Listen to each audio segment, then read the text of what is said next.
What's up everyone, how are you all? Today we are back with another blazing Naruto story. What if Naruto was kidnapped as a child and raised by a female ninja clan? If you enjoy, then please like, share and do comments. And also check the description to original creator of this beautiful creation. You're sure these reports are accurate? Mabui, the young and beautiful, white-haired assistant of the Raikage, nodded. Though she was slightly nervous, she had only become the Raikage's assistant 2 months ago, and this was the first time she had to speak with the Raikage face to face for more than a few minutes. Yes, one of our most dependable spies, a man by the code name Cook, sent an encoded letter stating that he knows the Jinchuriki and has even gone so far as to befriend him. The Yondaime Raikage was a mountain of a man. He stood at 6 feet 5 inches, had dark skin and an insanely muscular build. He was beyond proud of his 24 biceps. He possessed short white hair that he wore in cornrows. He was staring at his new assistant, challenging her to stick to her guns. A woman that would fold to his will so easily could never keep him grounded. That was her real job. But a Jinchuriki is useless to me. He will be rebellious, and if I have to use my own men to keep him here, there is no way I would be able to get him to fight for me. Not to mention if he sets the demon free. Mabui shook her head. You don't understand, Raikage-sama. When I said our spy befriended him, I meant he was the child's only friend. Konoha treats him as if he had the plague. So much so, that since he allowed the child to eat at his shop, his business has taken a cut of nearly 25%. He did however report that the Hokage is kind to him. From what his reports suggest, I would guess that he is making sure the Jinchuriki doesn't wish to leave the village. He also seems to be manipulating him into wanting to be a shinobi, but that isn't surprising. While the Raikage wasn't usually a man of many thoughts, he preferred action to words. He needed to give this a lot of thought. So, we should be able to capture and have him here without Konoha knowing anything. Well, able to prove anything, anyways. Not to mention, we should be able to make sure he is loyal. That would make him a secret weapon. It could also lead to war. A war we could win with 3 Jinchuriki. Whereas Konoha has none. Seeing as our spies have reported that the one-tail Insuna is a loose cannon and is more likely to kill his own army than to attack ours. I can't see the negative aspect of it. I will make it a secondary mission. Mabui, send Juka, the head ninja, in here. I have a change of orders. With a smile and a nod, she told the nearby Anbu their orders. They faded into the shadows to complete their mission. Just as she was about to walk out, A's voice caught her. Well done, let's just see how it works out. 5 minutes later, Juka, Kumo's head ninja, arrived at the Raikage's office. Juka was a tall, slim man with black hair and a beard. His head was wrapped in bandages with a Kumogakure headband covering his right eye. Is there a problem, Raikage-sama? I was just preparing for my mission. Problem? Not really. Just a change. You now have a secondary target. Your primary goal is both children. However, if that is not possible, then any unmarked, Hyuga child will do. Your other possible target is 4 years old. He is the Jinchuriki of the 9-tailed fox. Juka's eyes went wide. But sir, surely Konoha would have their Jinchuriki well guarded. The Raikage shook his head. They don't treat him like a Jinchuriki, they treat him like a plague. He has no guards, he lives alone, and nobody there truly cares for him. Juka nodded. He still didn't like it. But he understood the power a 3rd Jinchuriki could bring to Kumo. Especially the Kyuubi Jinchuriki. Hi Raikage-sama, I will do my best. The Raikage nodded as Juka left his office. I hope this was for the best. 2 weeks later. God damn, ignorant fools. I hope the Raikage rips their fucking heads off. If there was one thing that Juka hated, it was false information. The report clearly stated that the guards were not permitted to use their Byakugan during patrols. They said it was for the clan's privacy. Having quickly aborted his mission of the Hyuga, and in turn, his primary mission. He was now heading towards his secondary mission, the Jinchuriki. Juka silently made his way through the apartment window of his target. It didn't take long to find his target. He was wearing a bright orange jumpsuit, had golden blonde hair, and was loudly slurping what was identified as a cup of instant ramen. Before the boy even knew what was happening, Juka knocked the child unconscious and gathered him in a sack he had brought. Juka quickly made his way from Konoha to the drop-off point. When he arrived, he saw Darui. Though the man appeared lazy, He was one of Kumo's strongest shinobi and the Reikage often claimed him to be his right hand. He had been personally trained by the Sandaime Reikage as a child when the man saw such great potential in him. Dropping the child and mission report off with the genin, Juka made his way back to his hotel to keep up appearances. He would be returning to Kumo in 1 week's time. 3 days later, when Darui arrived in the village, he carried Naruto bridal style, which was now clad in considerably more stealthy clothes, a pair of black shorts and a brown t-shirt. The biggest change was his hair color. What was once golden blonde was now a very pale blonde, bordering on white, a color rather common in Lightning Country. There was also the big, white piece of paper on the child's forehead with some symbols and the kanji for sleep. Having been told of the man's expected arrival, the gate guards didn't even ask for his papers when he arrived. Darui quickly made his way to the Reikage's office with the boy and the mission report from Juka. The Reikage read through the report with a frown. It appears as though our spies that were checking into the Hyuga were either compromised or betrayed us. Reikage-sama? The main reason for this whole thing to happen was because our spies reported that the Hyuga clan forbids the use of the Byakugan in the personal quarters for privacy reasons. However, that isn't true. The Reikage sighed. At least the mission wasn't a complete failure. I wonder what would have happened if I didn't alter the mission. Juka has never failed a mission. I'm sure he would have rather given his life and started a war than stain his record. Anyways, I see you already dyed his hair. It will do for now, but we will have to work on a more permanent solution. Any ninja, trained or not, could see through that temporary crap. We will need to keep him as low-key as possible for the next couple years. The Reikage looks at the sleeping boy before turning to Darui. The seal master is waiting for you at his office. Once he has finished analyzing the seal, report back to me. Darui nodded and picked the boy up. Hi Reikage-sama. Darui quickly made his way towards the outskirts of the village. He arrived at the small, strange house. Well, it was more like a shack. It was located on an old abandoned training ground surrounded by dead bushes and several trees that appeared to be melting. The fog that was cleared from the village seemed to condense here. Every ninja in the village avoided the area. The kinds of noises that come from here are often used in horror stories to get young ninja and children to behave. Knocking on the door, one of the craziest looking men that Darui ever had or probably ever will see opened the door. He was balding, he had white hair to his shoulders and none on his head, thick, red-rimmed glasses. When he smiled you could make out that he just one tooth, and it was more like a fang, hanging a half-inch below his lip. If you would look close enough, the iris of his eyes was a glossy black. Nobody even knew his name. He refused to answer to anything but Seal Master and had lived in the village for nearly 60 years. Hey come let's see this bunny. Darui just raised his eyebrow. Bunny? The strange man frantically nodded his head. Like the song For the Love of Money. Bunny bunny bunny bunny bunny, boony. Unsure of what to do, Darui just nodded to the kid. Grabbing the child, the rather eccentric man kicked the genin out of the shack, slamming the door on his face. Darui could only stand there, dumbfounded. Man, if that psycho wasn't a genius he'd be dead already. Crazy bastard. With a sigh, Darui went and sat under one of the trees, resting for the first time in 3 days. 6 hours later. Holy shit, I don't even think there is a bathroom in there. What the hell is he doing? Just as Darui was about to say the hell with it and break down the door, a very flustered and angry man stepped out of the shack, all the while waving his hands like a madman and muttering to himself. I don't know how he did it, but he did. Made a key opens cage, what to do? What to do? Big man with muscles won't be happy, that is one strong bunny. Slap. Darui's slap seemed to knock the crazy out of the man known as Seal Master, if only for a minute. What is going on? Though he didn't look happy, the man told Darui everything he could. It is unlike anything I have ever seen. The Yondaime Hokage used dual 4 trigram seals to form an 8 trigram seal. Its strength is incredible, stronger than anything I've ever seen. However, there was a keyhole designed into the seal.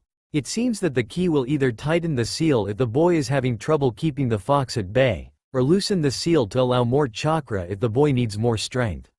The seal was definitely designed for the boy to be Konoha's secret weapon.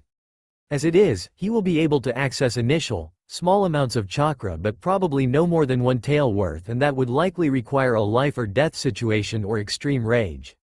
As soon as the speech ended, the crazy man started going on about bunnies again. Man, that guy is weird. I need to report this to the Reikage. Reikage's office. As soon as Darui entered his office, A could tell something was wrong. What's the problem? Darui sighed as he set the still slumbering Naruto on the small couch. Boss, the seal has a safety measure. After he explained everything that Seal Master told him, Darui knew what was coming when the Reikage smashed his fist through his desk before calming down. Just as he was about to yell to Mabui to get him a new desk, two Chunin were outside his office with the new desk he needed. As the two were leaving the office, Darui spoke. Sorry about the desk. Nodding to the two, the Reikage sat and thought.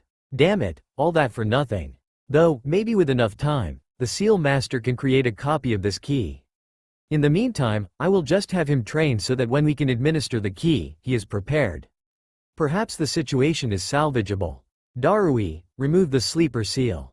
It is time we find out what his choice will be. However, we need to sway him to our side.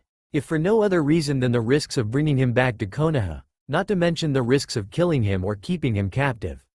Nodding, Darui followed his leader's orders and got in a good position to restrain the boy should he react with hostility. A groan alerted them that the boy was waking. What happened? I remember, oh yay, I was eating some ramen and then, nothing. I wonder what happened. When Naruto opened his eyes, he expected to see a lot of things. A man bigger than any he had ever seen before wasn't one of them. He couldn't stop himself. Whoa, you're huge. A smirk crossed the Reikage's face at the boy's brash attitude. Okay, so we got ourselves a cheeky little brat here.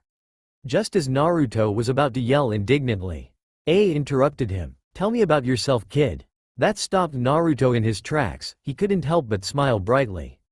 It was an incredibly rare thing for someone to want to talk to him, let alone learn about him. My name is Naruto Uzumaki. I like ramen, the old man, and the Ichiraku family. I don't like people who are mean to me. I want to be the greatest Hokage ever. The Reikage's eyebrow rose at the last one. A just shook his head. First things first. Darui. Yes, R. A pointed look from A stopped him from finishing. Boss? The Reikage gave the man a slight nod. Take young Naruto here to the park. I have some paperwork. Be back in 2 hours. It didn't take Darui long to understand the large man's plan when he saw Naruto brimming with excitement. The kid was nearly bouncing in his chair. This is dull, let's go, kid. The kid didn't seem put out by the white-haired man's bored tone. As soon as they were out of the building, Naruto stopped. Whoa, it's so beautiful. Kumo was a series of mountain peaks, all connected by a series of bridges. The village was literally hidden by the clouds. Darui nodded. Kumo is known as the most beautiful of the hidden villages. Naruto's eyes widened. So I'm not in Konoha anymore? Nope. Will I be going back? Darui shrugged. This is dull, let's get to the park. His previous question forgotten, it didn't take long for them to arrive at the park. By the time they did, Naruto nearly had tears in his eyes. They don't hate me? Nobody stopped to glare. In fact, a few of the women called me a cute kid. That's never happened before. Go ahead and play, kid. Naruto looked hesitant, so Darui sighed and brought him towards two kids about his age. They seemed to be arguing about something. When he was nearly there, Darui leaned down and whispered something into Naruto's ear. No matter what you do, you can't tell anybody your last name, or that you're from Konoha. If anyone asks, you're my nephew from a small village south of here. Naruto's eyes just widened and he nodded quickly.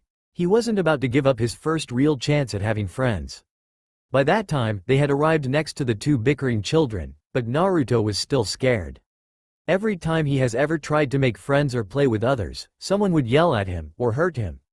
Hey, you two, do you mind if young Naruto here joins you?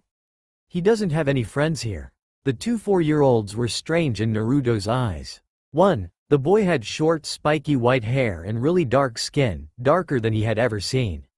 He was wearing black shorts and a blue shirt.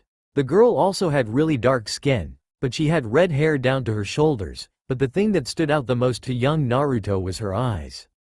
They were yellow. She was wearing a dark green shirt and black pants. While Naruto took in their appearance, they took in his. They looked at him with suspicion before huddling in a small corner and whispered to each other.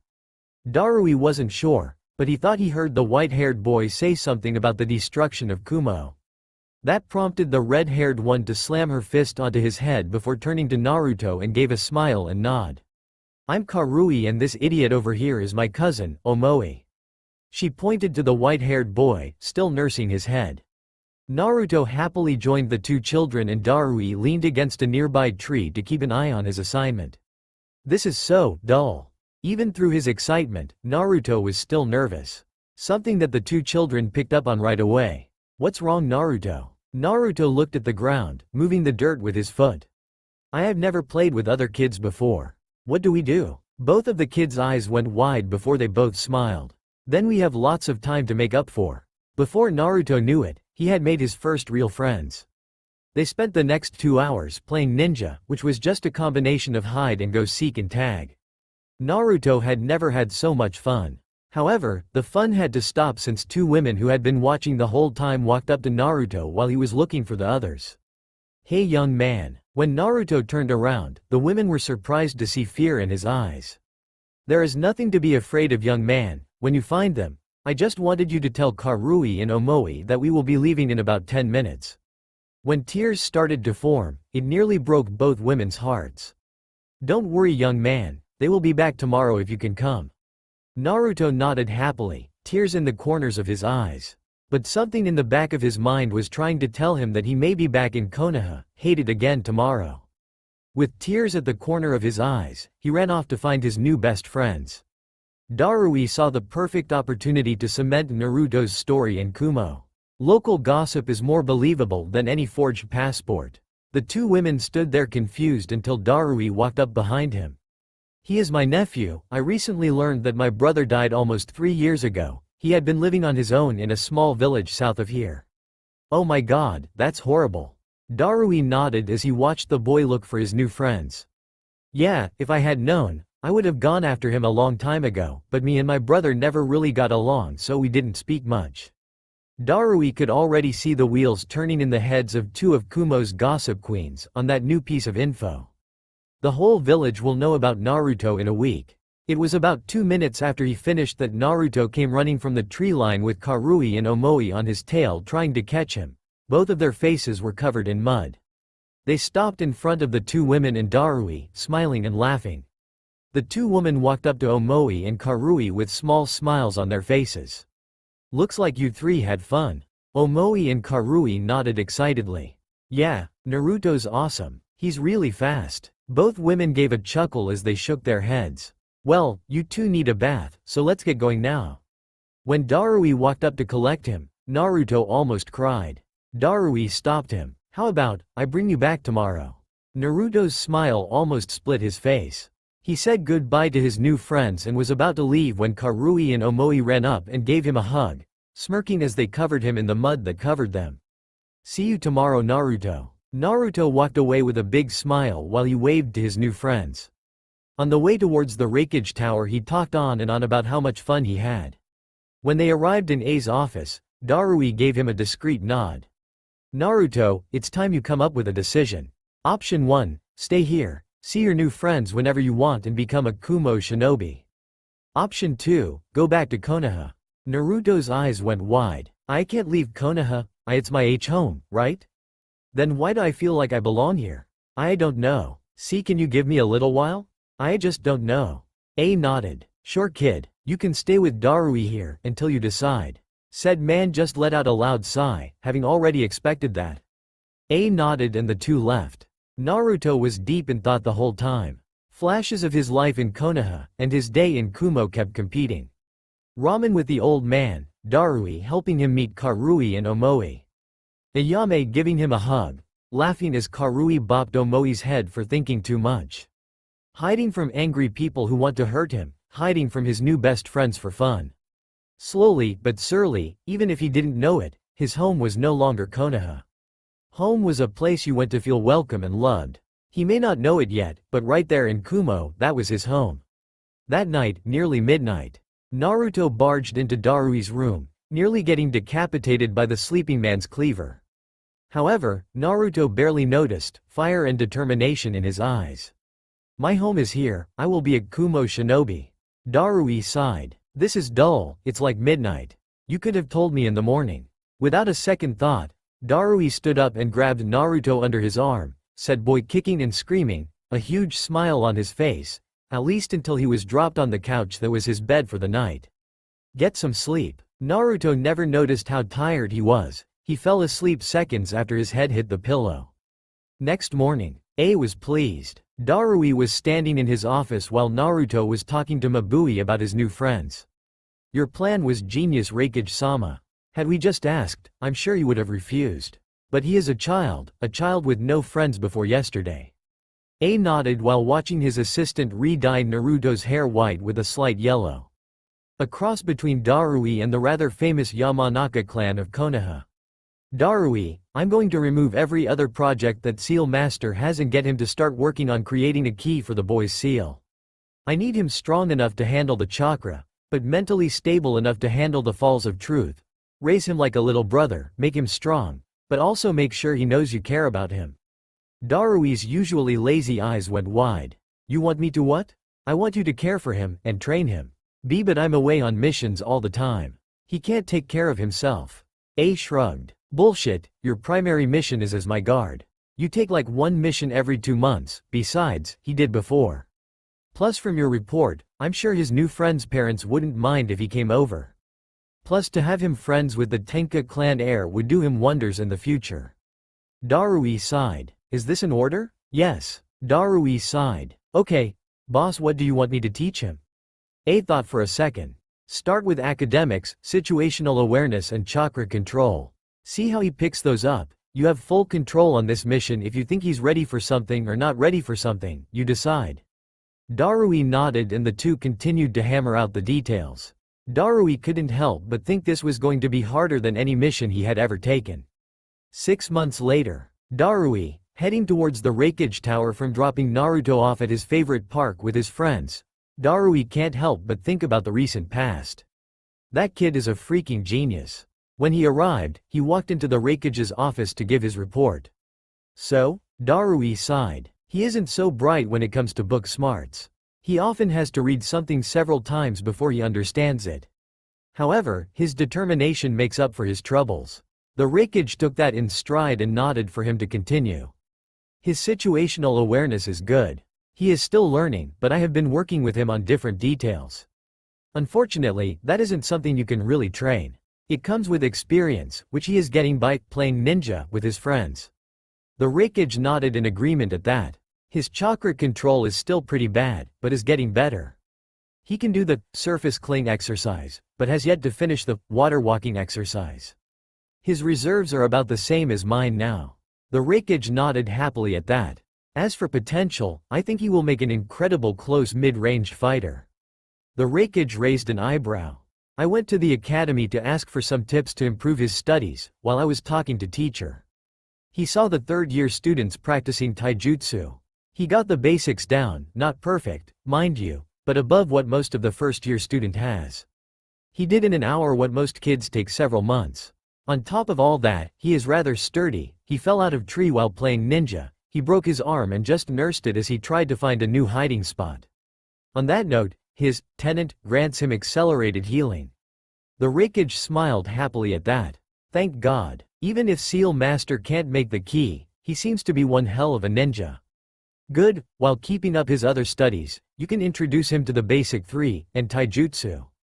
Yes, Raikage-sama, that is perfect as both Omoi and Karui are beginning to learn their family kenjutsu styles.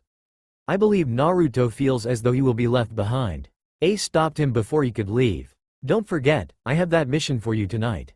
Darui just stared lazily before replying. Yes, I was able to arrange a sleepover between the two parents. Omoi and Naruto will be staying at Karui's house. The Raikage nodded in acceptance. When the two women found out about Naruto's living situation, they both volunteered to watch him when Darui was away. Naruto, just Naruto, no family name. If you ask anyone, he was an orphan from a small village in Lightning Country before his uncle found him and took him to Kumo and began raising him like a son. They also might tell you that he had more chakra than the Raikage and knew how to use it. However, he knows the truth. His name is Naruto Uzumaki, adopted son of Darui of the Black Lightning. He was born in Konoha and lived there until he turned 4. That was when the Raikage ordered his kidnapping in an attempt to obtain the Kyuubi no Yoko. It was the best thing that ever happened to him. With time, memories of Konoha faded like the sands of time. 8 years after kidnapping. There was a small bandit camp, over 20 bandits bustling about, sharpening weapons, donning leather armor. Overall, they appeared to be getting prepared for their strike on a poor, unsuspecting town. Little did they know, the predator was now the prey. 3 figures stood in a tree, overlooking the camp, none of which appeared to be older than 12. The first was a female. She wore black shinobi pants with a kunai holder on her left thigh. Her green shirt hid her nearly non-existent bust. Her skin was dark, like much of the village. Her yellow eyes held a fierceness that did not belong on such a beautiful young lady. She had wild red hair to her shoulders, it was held out of her eyes with a white bandana. On her back was a long katana. Its sheath was a dark red, with a white and red hilt and normal silver, rectangular guard. Her name was Karui Tenka. To her left was a male, he wore black shinobi pants that ended after his knees, the rest of his legs were wrapped. He had on a baggy, long-sleeve, gray jacket. His wrists covered in red, metal bracers.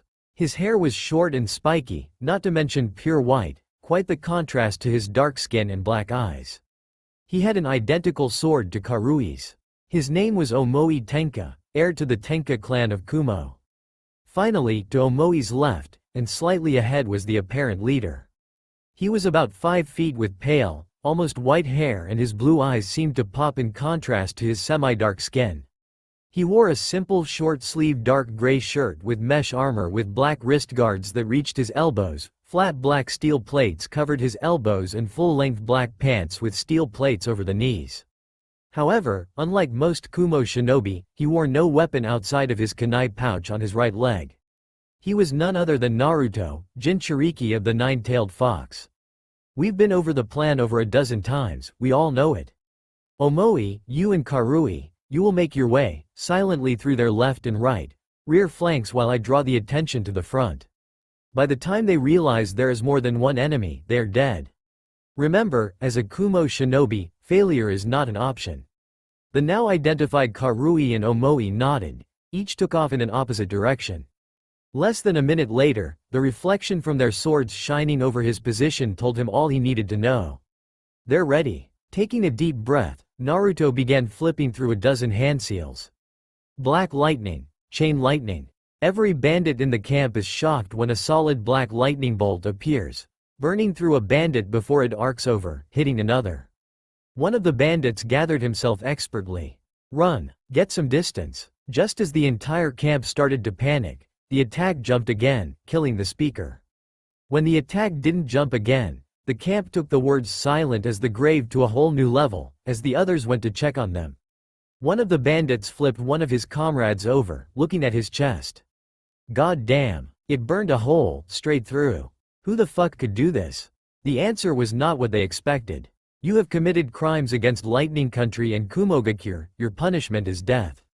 Upon hearing the word, Kumogakure, the bandits began to shake. The ninja village's reputation for handling bandits was well known throughout the Land of Lightning. However, the fact that they came from a single boy that was no older than 12 comforted most of them. Naruto is able to see his teammates working their way towards him. They used the moment of confusion to their advantage and had already taken care of 12 out of the 32. Now that the camp was quiet, they were killing every bandit in the quickest and quietest way possible, beheading, throat slash, or hand over mouth. Kunai through heart were their most common. His job was to keep their attention on him, so he had to be flashy, not that he minded.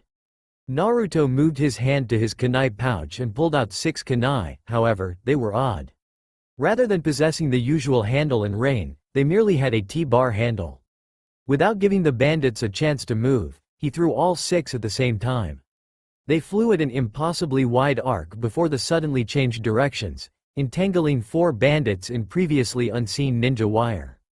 With a smirk, Naruto's hands formed a single hand seal as he held up his end of the wire. Black lightning, electromagnetic murder. A wave of black lightning easily traveled down the wire, causing the 4 bandits to drop to the ground, convulsing. It only lasted a few seconds as smoke poured from their charred bodies. Naruto smirked as he saw that Omoi and Karui were quickly moving through the bandits at an effective pace. However, he knew it would be wrong not to get his hands dirty, so he went through several more seals. Black lightning. Lightning fist jutsu. Suddenly, sparks of black as night lightning started to flare around Naruto's fists and forearms. Faster than the first bandit could respond, Naruto's fist slammed into the bandit's chin, sending him 10 feet in the air. The sound of the man's neck breaking permeated the area. It sent a chill down the boy's spine as a cold feeling came over him. Even if these men were evil, killing just felt wrong. However, it was for his dream and he would not fail. He quickly shook off any doubt and Naruto appeared in front of 2 bandits that were standing side by side. Before they could react, he moved, wrapping one hand around each of their necks as he surged forward.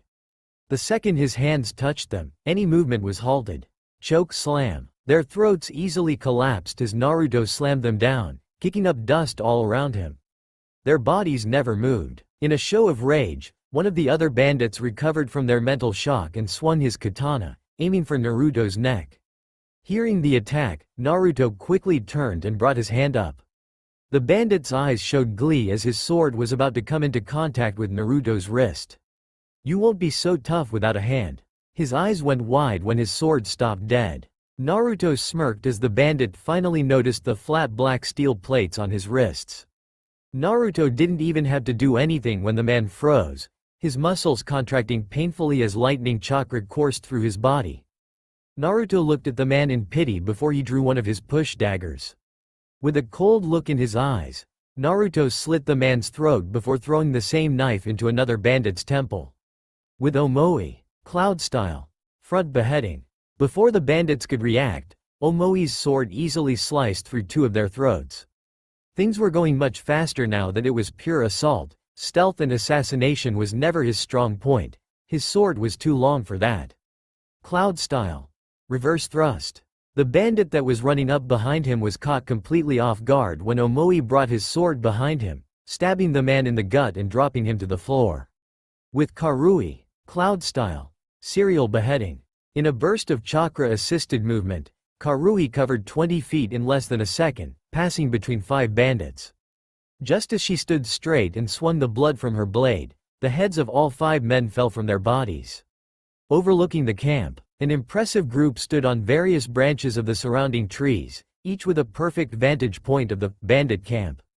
They were 5 of the strongest ninja in all of Kumo, arguably in all the elemental nations.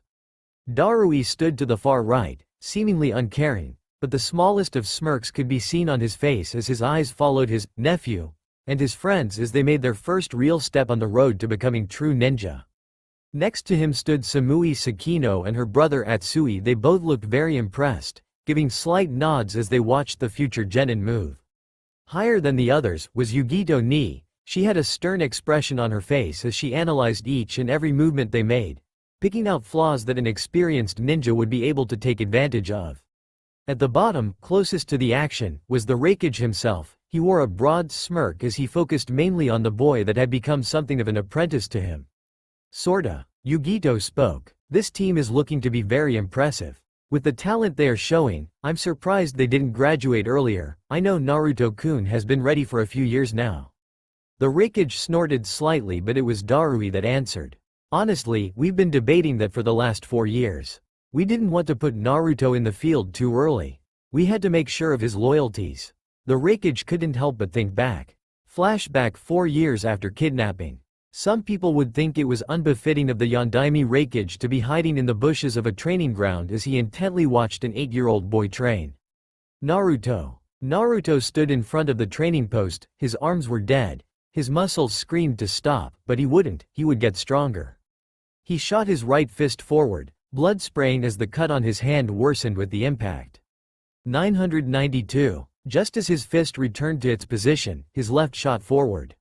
993. It took him nearly a minute to finish the last 7 punches. After finishing, he began limping towards the corner of the training ground, bringing notice to his bloody feet. Reikage, the kid sure has a lot of tenacity. I wasn't sure if Darui was just exaggerating. He's probably done now. Either way, that is impressive. 1,000 push-ups, 1,000 sit-ups, 1,000 squats, 1,000 kicks, and 1,000 punches. That is a hell of a workout. Grr. 4. The Raikage turned back around and was shocked when in the middle of the field was Naruto, curling a makeshift bar made by a metal pipe with a large boulder tied to each end. With a smirk, he stepped out from his place in the bushes. Without warning, he began charging, his fist cocked back for a hard right. Naruto's eyes widened to comical proportions as he forced his tired body to move. He barely managed to dive. Naruto looked at A with respect and a little fear. Your real training starts today, Naruto. Now, stand and face me like a true ninja of Kumogakure. That was the day Naruto became the Raikage's part-time apprentice. End flashback. The Raikage looked up towards Yugito. Ever since that day, I've known where his loyalties lie, and I'd trust that boy with my life. However, my village is much more important than my life. Yugito nodded. The Raikage's passion for Kumo was enlightening. Asterisk on the field. In less than 3 minutes, the entire group of 32 bandits lay dead at the children's feet. All three, having mentally prepared for this, took a deep breath before gathering the bodies to seal them away. As they were finishing, a slow clapping could be heard. When they looked up, the entire group was looking down at them. Darui was giving them a lazy smile, while the others wore various smirks or smiles. After only a few seconds, all 5 shared a brief nod before Darui spoke. Congratulations, you are now genin of Kumo. Upon returning to the village and turning in your report, you will receive your forehead protector. Naruto and Karui jumped in the air in celebration while Omoi just had to take a jibe at his cousin. Too bad for you, that forehead protector doesn't come with implants. He was kindly met with a fist to the head for that. Naruto and Darui both gave slight chuckles at that. It was always amusing to watch Omoi get his head caved in. After seeing the success of Kiri's Bloody Mist graduation exam, Kumo had considered implementing something similar. However, they knew that it would do more harm than good. They may have cold-blooded shinobi but would only have half of them. Not to mention, they would be more prone to mental breakdowns and psychotic rages, as Kiri has proven. So, they implemented something much more logical. They created an ongoing mission for experienced genin to kidnap bandits and place them in long-term genjutsu. Then, when academy exam time came around, they would be placed into a pre-organized camp and be freed from their mental prison with false memories of preparing an attack on a small but heavily armed village. The wannabe ninja would have to exterminate the bandits. It was both effective and efficient. Getting rid of bandits, making the Land of Lightning the safest of the 5 great lands as well as getting their ninja's first kill out of the way. Konoha. Hokage's office same time. Sarutobi Hiruzen sighed deeply as he kept his gaze on the crystal ball. He watched as a scarred Chunin graded the written portion of the genin exam while Mizuki tested each student's shuri kenjutsu. Most of the students appeared to be doing well, but the Sandaime Hokage had other things on his mind. You would be in that class, wouldn't you, Naruto? I was such an old fool. He was broken from his musings when 3 of the strongest jonin in Konoha entered. Kurenai, Asuma, Kakashi. I do appreciate you being here on time. The 3 nodded to their leader. Now then, after much consideration, and a long talk with Shikaku, we have come up with the teams. He merely slid a single sheet of paper towards them. All 3 of them nodded. The teams were well balanced and would work well. You are dismissed and may pick your students up tomorrow morning. 2 of the jonin nodded before exiting. However, Kakashi stayed. When it was only Kakashi and his leader, Kakashi spoke. So, Jiraiya must have tracked down that lead by now, anything? The Hokage sighed sadly. The hope he felt was the only thing allowing Kakashi to move forward. I'm afraid not, Kakashi. He has had several leads but each and every one of them proves to be a dead end. We had a pretty solid lead that he was spotted in Iwa, but turned up false. The silver-haired Jonin's eye fell even further. If only I hadn't started that mission late. I might have been back in time and able to protect him. Wherever you are Naruto, be safe. Once Kakashi had left, Sarutobi couldn't help but think back. Flashback. The Sandaime Hokage let out a relieved sigh. After nearly 2 weeks, Kumo's head jonin had finally left the village, and while they weren't able to form a true alliance, the non-aggression treaty was definitely a win after so much bloodshed. After glancing at the pictures of the past Hokage, particularly the Yondaime, another blonde popped into his mind. I should go see Naruto-kun. He did very well not to disturb me while all this was going on. He definitely deserves an all-you-can-eat ramen outing. It must have been so tough on the little guy. He looked so dejected when I asked him to stay away from the office until further notice. I can't wait to see that megawatt smile of his again. He had arrived at the boy's apartment around lunchtime. I sure hope he hasn't eaten yet. He knocked on the door and waited. Nothing. Strange, I wonder if he's here. With that, Sarutobi extended his senses, only to feel an empty apartment. The old man frowned slightly before it was replaced with a smile. He merely waved his hand and two Anbu appeared in front of him. Anbu Neko, please sense out Naruto Uzumaki's location for me. The Anbu nodded and dropped to a knee, forming a hand seal. Normally asking anyone to find one person in a village of nearly 45,000 was stupid, but this wasn't just anyone. This boy had larger chakra reserves than anyone else in the village. It was like trying to find a glow stick on the night of a new moon. After a few seconds, the man under the mask was starting to sweat. Hokage-sama, I can't find him. It took nearly a full minute for the words of the Anbu to sink in. When they did, the man panicked, flaring his chakra. 10 seconds later a large group of 50 battle-ready Anbu were in front of him. Find me Naruto Uzumaki. I want to know where he is. I want to know now. The chakra that flared from the old man had every ninja in the village looking in Sarutobi's direction. In unison, the Anbu nodded and disappeared in a blur. Little did the Hokage know that Naruto was several days away, just getting settled into his new home. End flashback. Kumo Gakure after graduation. Hell yeah, we rock. Omoi and Karui couldn't help but chuckle at their new teammates' giddiness. The boy had a huge grin as they sat down for lunch. Naruto was buying, so he chose the place. Like always, he chose his favorite ramen bar. Hey, old man, let me get another miso. Tucci laughed heartily as he grabbed the bowl for Naruto. Tucci couldn't help but think back to that day, 4 years ago. Flashback. Let's see, Bill, letter from my mother, Bill. Wait a minute? With a smirk he threw the rest of the mail away, focusing on the letter addressed from the border of Lightning Country. He opened the letter. At first glance, it was the typical letter that someone would receive from their mother. However, once Tucci put it through the scrambler, everything changed. Dear Tucci, Raikage-sama has come up with an alternate plan for you to pay off your debt to Kumo Gakure.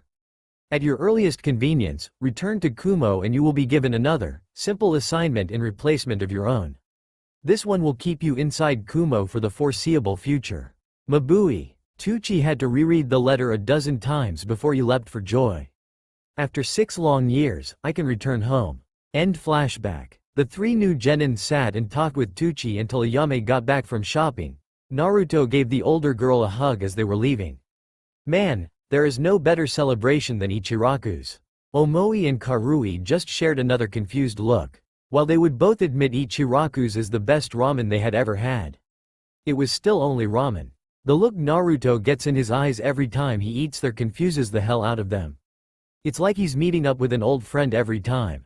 Naruto looked up at the sun to gauge what time it was. He mentally cursed. Damn, guys, I'm late for Darui's training. Karui and Omoi both sighed and shook their heads. Man, he sure does run you ragged. I wonder if his training will keep up while you're under another jonin. Naruto shrugged slightly as he took off running. It took him about 10 minutes to arrive at the training ground. It was the largest training ground in Kumo and was reserved for him at all times. It was rather plain, as it held no trees or grass.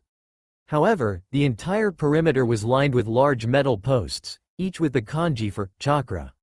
They were actually seals to keep any chakra from escaping. You're late. Naruto looked over at his sensei as he scratched the back of his head. Sorry, Yugito-chan, I was celebrating with Karui and Omoi. Yugito stared at him for a minute before she nodded. Hey, Yugito-chan, is there any chance we can keep it light today? I need to meet my sensei at 7 a.m. tomorrow. Yugito's smirk was all the answer he needed. Prepare yourself, Naruto-kun. Slowly, blue chakra began to bubble around her, taking the form of what appeared to be a cat, her single chakra tail waving behind her. Naruto nodded and closed his eyes. Come on, Kyuubi, let's do this. I'm going to devour your soul one day, boy. Despite the fox's less than comforting words, Naruto felt the familiar burn of the tailed beast's chakra flooding his system. Slowly, the chakra surrounded him until it formed a shroud in the shape of a fox with two tails. Don't hold back, Naruto-kun. Naruto merely popped his neck before he charged forward, sending his right fist forward. That evening, a sensual and pleasure-filled voice sounded through the entire apartment. "Oh god, that's good, keep going, don't you dare stop." "Oh god." Naruto turned over, covering his head with his pillow as he tried to fall back to sleep. Right there. Ahhhhhhhh. Finally, Naruto's eyes shot wide open, anger deep within them. He looked at the clock and saw that he had to meet his team in 4 hours.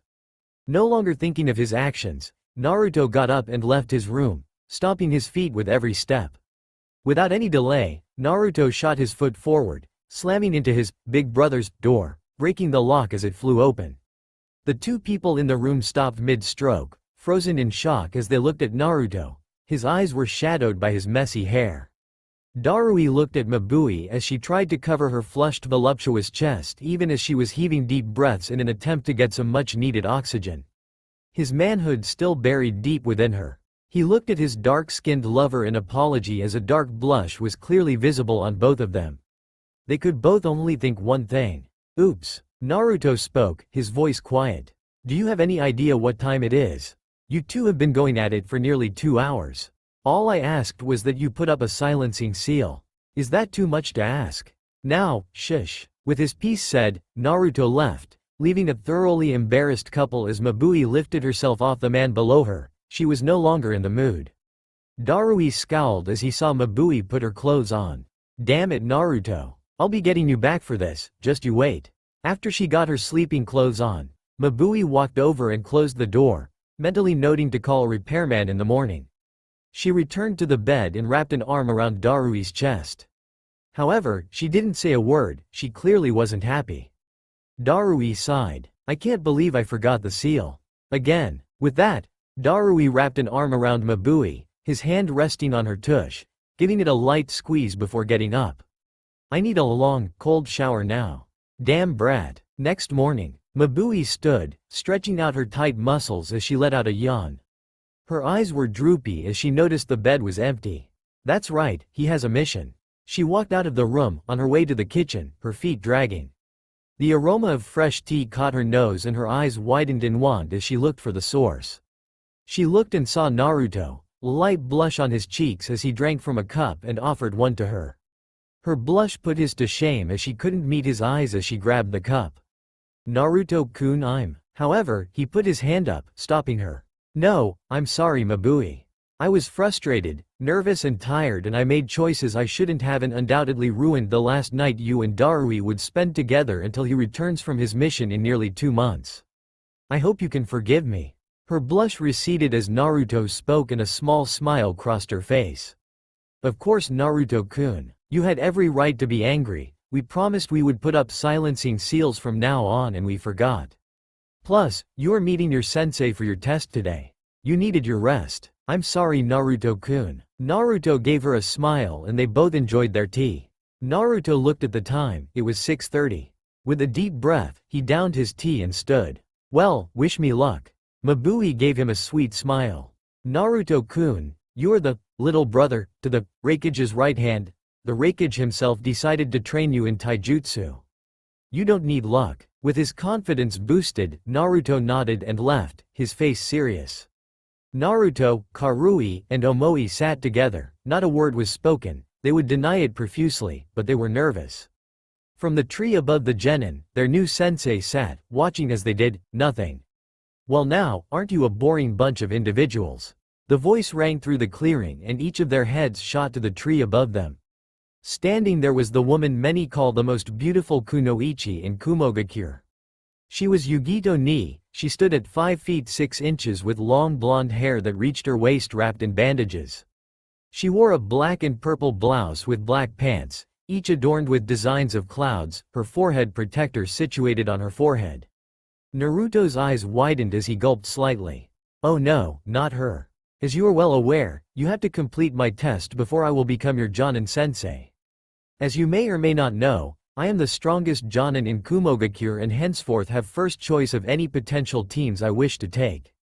I chose you, but you're not done yet. Each of the Jonin will test their teams. If they fail, they will likely be given some weak, no-named Jonin without the power to back up their title, which will likely lead to the team's early demise. My test is simple. In a poof of smoke, another Yugito appeared. Kill my clone, before she kills you, and trust me, she won't be holding back. I put a bit of Matabi's chakra into the clone, so without the Kyuubi's chakra, their chances of success are about 0, but this should allow me to really see their abilities. To prove the point, fingernails of the clone shot out, lengthening to around 8 inches. Without any warning, the clone shot forward as all 3 of the genin's eyes widened. She's fast. I'm referring to the clone as Yugito. Yugito landed right in front of Naruto, her left hand shooting for Naruto's face, but his wrist bracer intercepted them. Not bad, kid, you're not as weak as you look. Naruto snarled at the woman. For a cat, you can be a real bitch, Yugito-chan. Naruto didn't waste any time and grabbed her wrist before spinning and throwing her 10 yards away. He was rather annoyed when she gracefully flipped and landed on her feet. She sent him a smirk. Cats always land on their feet. You'll have to do better than that. And it's Yugito-sensei, Naruto-kun. Towards the end of her statement, her eyes glanced behind her, sensing the only kunoichi on the team. Cloud style. Front beheading. With grace that shouldn't be possible, Yugito jumped and landed on the swinging katana. Omoi, who had been charging as a follow-up of Karui's opening attack, but he was too busy with his jaw on the floor. He had never even heard of someone doing that. Don't lose focus. Yugito used the momentum gained by her short ride on the blade and her foot planted itself into Omoi's face, sending him on his back, his sword several feet away from him. Come now, you 3 need to do better than that. I am only 1/5 as strong as the real Yugito. Even that's a stretch. The 3 regrouped, ready to fight the superior ninja. Naruto glared at the woman in front of him before bringing his hands up. Black lightning. Lightning fist jutsu. Black lightning began to spark from his hands as Naruto prepared to fight. Naruto shot his hand forward, revealing 2 smoke bombs in his hand. They exploded on contact with the ground at Yugito's feet. The attack worked as there was enough smoke to mask their movement. Naruto threw half a dozen of his strange kunai at the blonde in front of him before he prepared to fight with taijutsu. Naruto watched through the shadows as Yugito easily danced around the 6 blades. Still slightly concealed by the thinning smoke, Omoi shot to the far right and Karui shot to the far left. A lesser ninja would have had trouble tracking them both as they weaved in and out of various trees, creating basic clones to distract her. Even as she tracked the 2 swordsmen, her eyes never truly left him. Suddenly, Naruto charged. He started with a right hook that Yugito merely tilted her head back and avoided. She hardly had enough time to jump back and avoid his foot though. However, she couldn't dwell too long before he followed up with a left jab at the same time as his right hand tossed several kunai. She actually had to move to avoid that one, stepping to the right and brought her claws around, cutting deep into the genin's stomach, shredding his shirt. However, he only faltered for a second. Anger and frustration covered his face as he brought his left hand around in wild haymaker. Yugito merely raised her forearm, taking the full force of the punch. However, if you looked close enough, you could see wisps of blue and black chakra surrounding the point of impact, causing the lightning to go crazy. So close, but you and I both know that the chakra of a tailed beast is stronger than all but the most powerful chakra. Even your black lightning is not there yet. When she looked at Naruto's face, she expected annoyance, she expected frustration. What she didn't expect was a smirk. Checkmate, Yugito. Her eyes widened when his hand wrapped around her forearm. The lightning on his hands started flaring. She was helpless as he yanked on her arm, pulling her forward, right into his right fist. Naruto's smirk widened as he felt the crunch of her jawbones breaking under his right fist. However, the smirk didn't last long as the crunching continued until he punched clear through her head. When he looked back, fuck, a splintered log was all he saw before Yugito's foot smashed into the side of his head, sending him skidding. So close, Naruto-kun. Reikage-sama's training really shows through. Her mocking voice stopped when she realized she had lost track of Omoi and Karui for just a second, and that was all they needed. Yugito's eyes widened slightly when she heard 2 muffled shouts. Cloud style. Crescent Moonstrike. Two swords seemed phase into existence, appearing from the ground. Karui followed the blade in front of the genin, while Omoi appeared, holding the sword behind her, both blades aiming to bifurcate her.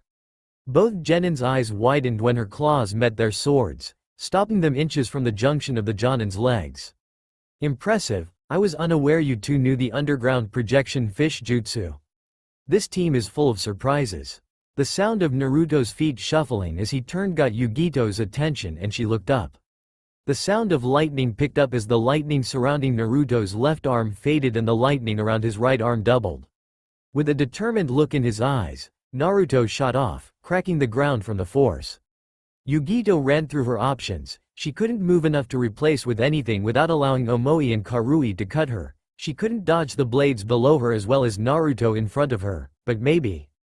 Yugito smirked as blue and black chakra covered her chest and stomach. It almost appeared to solidify. Think a patch of V2 chakra, but Yugito's is blue rather than red. Naruto narrowed his eyes at her before he channeled more chakra into his legs at the last instant, giving him a huge speed boost. Lariat. Naruto's arm wrapped around Yugito's chakra-covered stomach, right below her ass as she buckled forward, coughing up a bit of blood. It's over. With a twist of his hips, Naruto threw Yugito right towards a tree. The impact would undoubtedly do the clone in. However, Yugito recovered and flipped, preparing to spring off the large tree as Naruto's eyes widened in shock at her quick recovery. She was only a foot from the tree when she heard two shouts. Cloud style. Downward thrust. Omoi and Karui appeared from the tree, driving their swords through Yugito's torso, pinning her to the ground. Asterisk in a tree overlooking the field. A thoughtful smirk found its way onto the real Yugito's face as she watched her clone go up in smoke. I never thought they would actually be able to do it. They showed just how well they can work together. Congratulations, you are now Team Yugito. The two sets of swordsmen high-fived as the two that stabbed her melted into mud while Naruto jumped in the air, his fist raised. Fuck yeah, we rock. Yugito smiled as she looked at her team. At least it won't be boring. Yugito just shrugged as she dropped from the tree in front of her team. Well, I'm hungry. Let's go grab a bite to eat since we finished earlier than I thought we would. My treat. The genin shared a fist bump at the thought of free food. They made it quickly to a restaurant of Yugito's choosing. It was a place called Grump's Sushi and was a small restaurant with maybe 15 tables. They wouldn't call it run down since it looked well cared for, but the building was far from new. The three genin noticed an old man in his 70s behind the counter while a little girl maybe 9 brought the only other customers their food. Karui looked at Yugito in confusion. Why is it called Grumps? Is that the owner's name? Yugito laughed lightly. Nah, about 10 years ago it still said Gramps, but the A fell and broke. Gramps is real cheap and instead of replacing the A, he found a U for half the price. It's been like that ever since. Yugito-chan. The second the little girl saw the genin, she ran over, jumping up as Yugito caught the little girl. She had black hair with a hint of green and her eyes were a shocking emerald color. Hello, Moriko-chan, is Grump making you work again? The little girl giggled as she excitedly shook her head in the negative. Nope, Gramps is just too cheap to hire a waitress and I know he'd just do it by himself if I didn't help. Then she leaned in real close and whispered to Yugito, but the whisper was more like a yell. Plus, he's old. I don't want him to hurt himself. The old man behind the counter started mumbling something about impudent grandchildren. Everyone chuckled at the little girl and the old man, causing Moriko to notice the three genin. Who are you? Just as Karui was about to introduce herself, Yugito interrupted. Let's grab a seat and we can do our proper introductions, we never did them earlier. The 4-5 grabbed a table near the counter and Yugito went to the old man to place their order. Moriko looked at the three genin with a pouty face as she studied them. What are you three doing with my Yugito-chan? The three genin were surprised with the little girl. We're her students. When Yugito got back, Moriko sat on her lap as Yugito started to speak. Well, let's just do regular introductions, name, likes, dislikes, and dreams.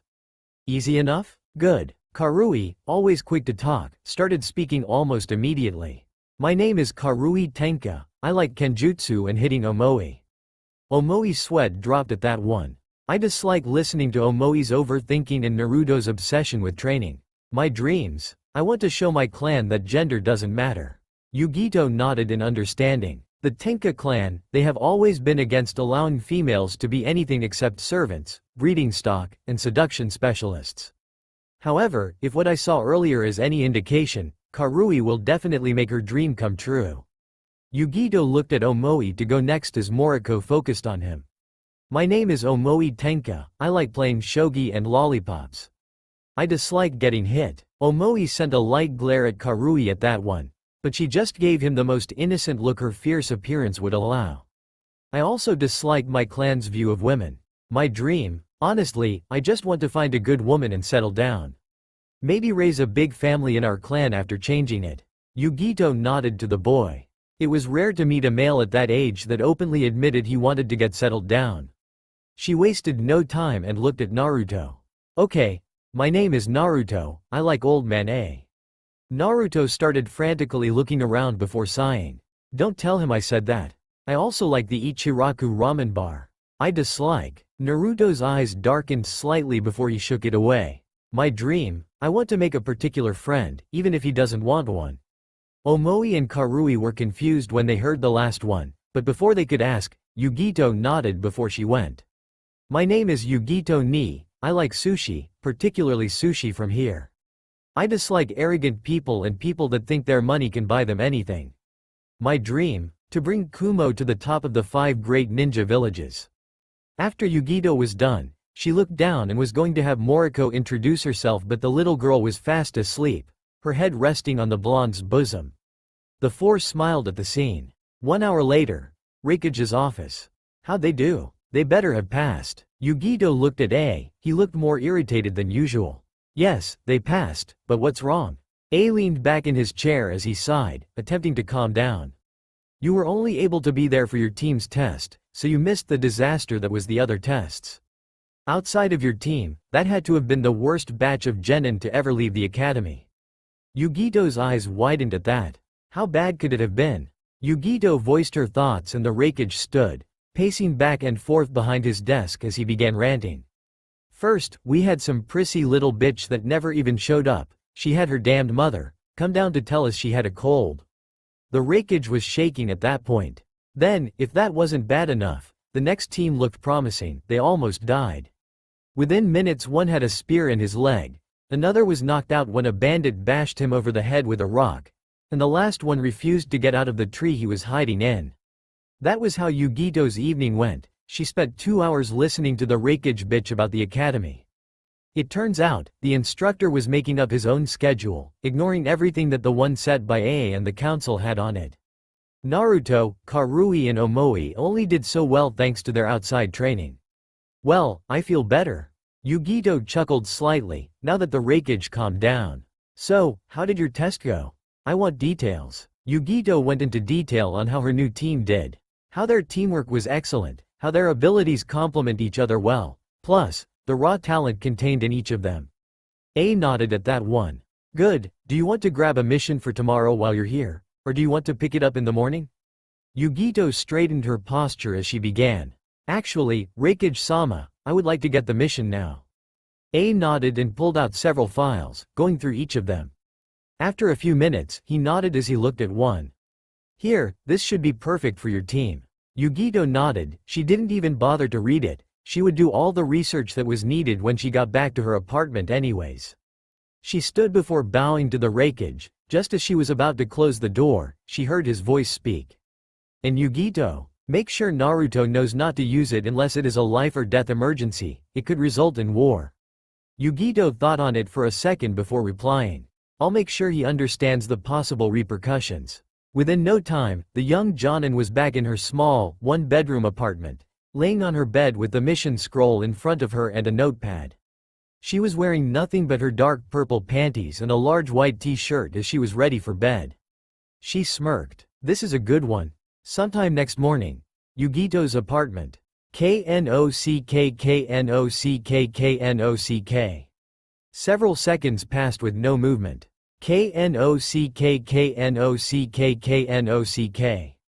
Knock. What? What time is it? With blurry vision, Yugito stared at her alarm clock, waiting for her eyesight to straighten. 5:45 a.m.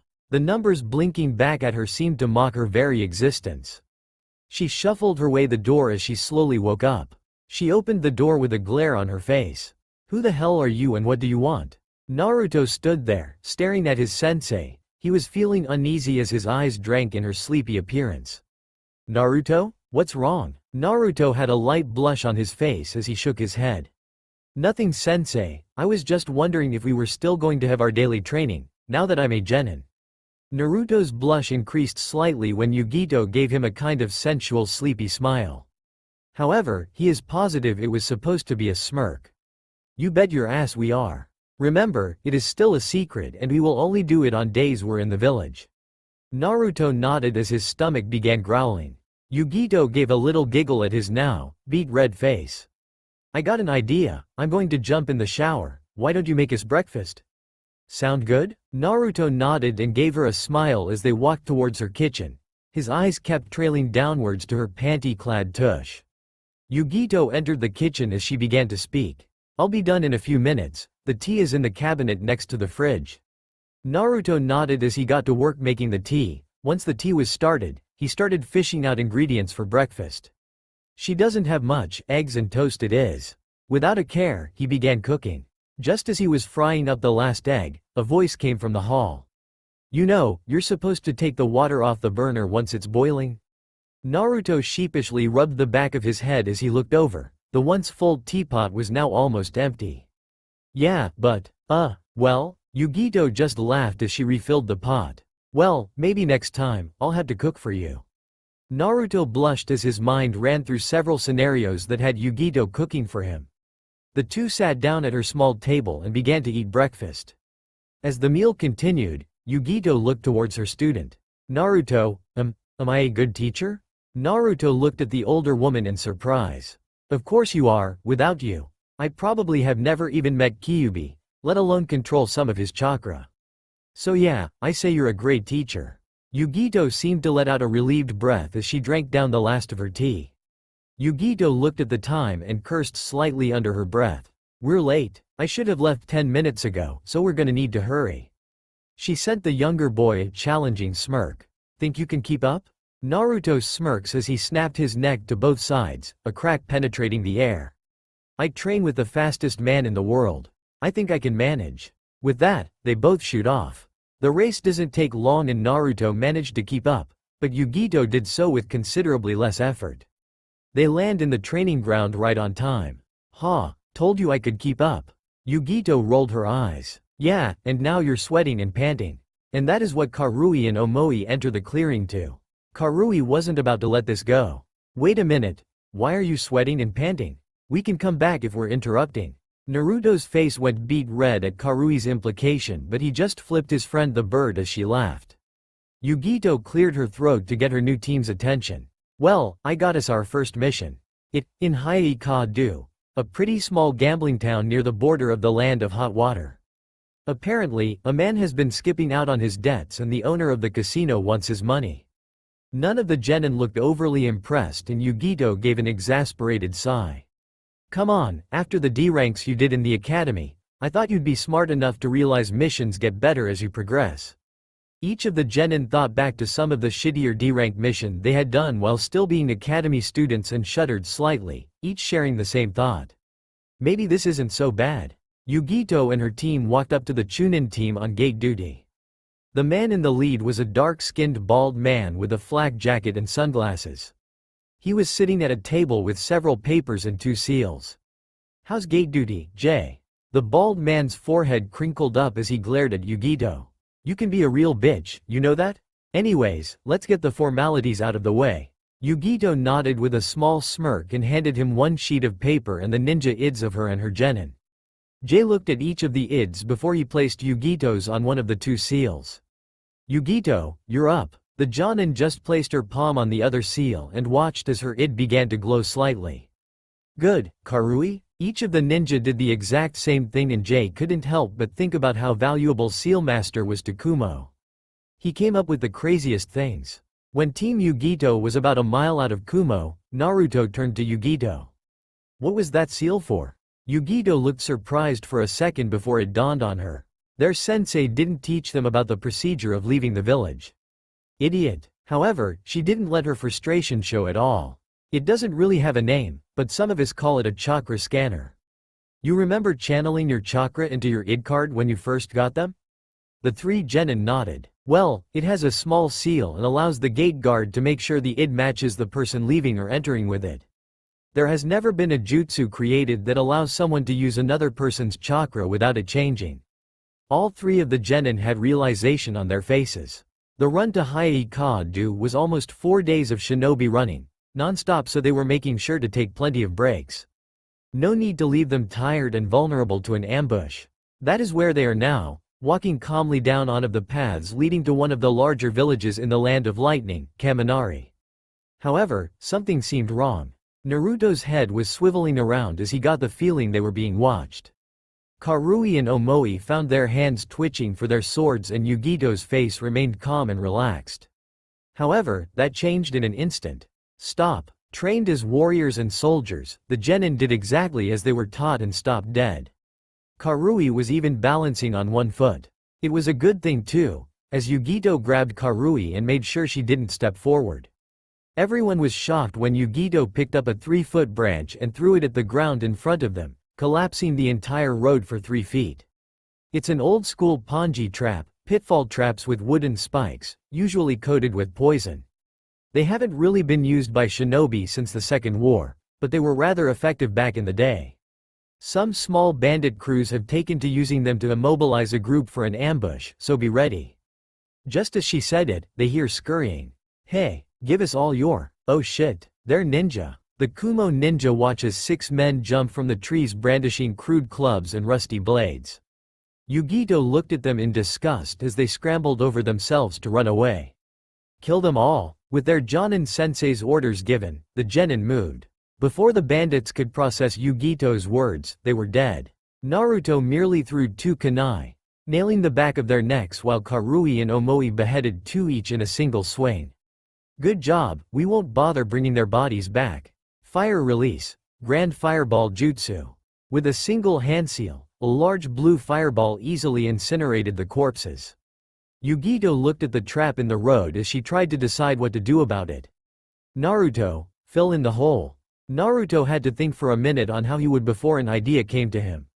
He took off running, not stopping when he began running up the tree next to the road. He reached the branch he was looking for and kicked off with all his strength, sending him straight towards the ground. 5-fingered death punch. The force that Naruto's fist impacted the ground with actually caused the ground near the trap to implode on itself, filling in the trap with dirt. Naruto yanked his arm from the dirt with a smile. That was awesome. Did you see that? Yugito was impressed, but those were the results she expected when she asked him to do it.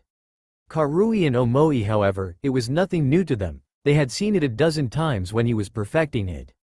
Alright, when we pass through Kaminari, I'll alert the authorities about the damage to the path. Let's move. At least there is no pitfall for a civilian to fall into.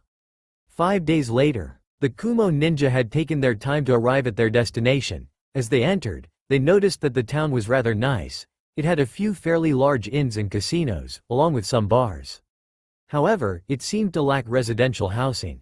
Women stood outside the various casinos trying to attract patrons into the establishments. As they walked through the town, Yugito pulled out the mission scroll. We're looking for the Wealth Over Time casino. Our contact is a man by the name of Saito.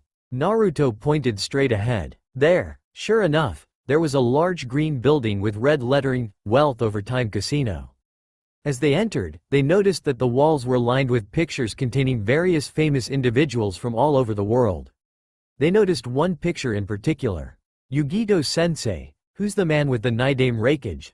Yugito honestly wasn't sure. However, he was clearly a Konoha ninja if the headband meant anything. That's the Nidaime Hokage, Tobarama Senju. All 4 ninja turned around and saw a man in his 50s wearing a very nice suit and tie. Welcome, I'm Saito Busujima. I'm the owner of Wealth Over Time. That picture there was taken by my father when Kumogakure and Konohagakure attempted an alliance. They met here before Kinkaku and Ginkaku attempted the coup during the Second Great War, killing the raikage and nearly killing the Hokage. In fact, Tobarama Senju, the Nidaime Hokage, rested right here, while waiting for medical assistance from Konoha. A lot of historical events in the ninja world happened right here. Can I presume you are the Kumo ninja sent here for my mission request? Yugito stepped forward to introduce herself and her genin. Yes, I'm Yugito and this is Naruto, Karui and Omoi. Our report states that someone is skipping out on the debts they owe. Is there anything else you would like to add? The man nodded in thought as he led them to a large office. It had plush felt-lined chairs and a large oak desk. The walls contained even more pictures, including one of a young Saito with the Sandaime Hokage. Naruto stared at the image for a few minutes before Saito started talking. You see, at first I wasn't concerned because she was Tsunade Senju, however, I was going through some old pictures and found this. He pulled out an older-looking picture. I personally took this picture 21 years ago. All four ninja looked at the picture and saw a woman with blonde hair and a very impressive bust. However, this is a picture of Tsunade that I took just 3 days ago. They were identical with the exception of the clothing. Nothing irritates me more than having fake celebrities. It's bad for business. The Kumo team was confused. Wait a minute, so if she was Tsunade Senju, you wouldn't care?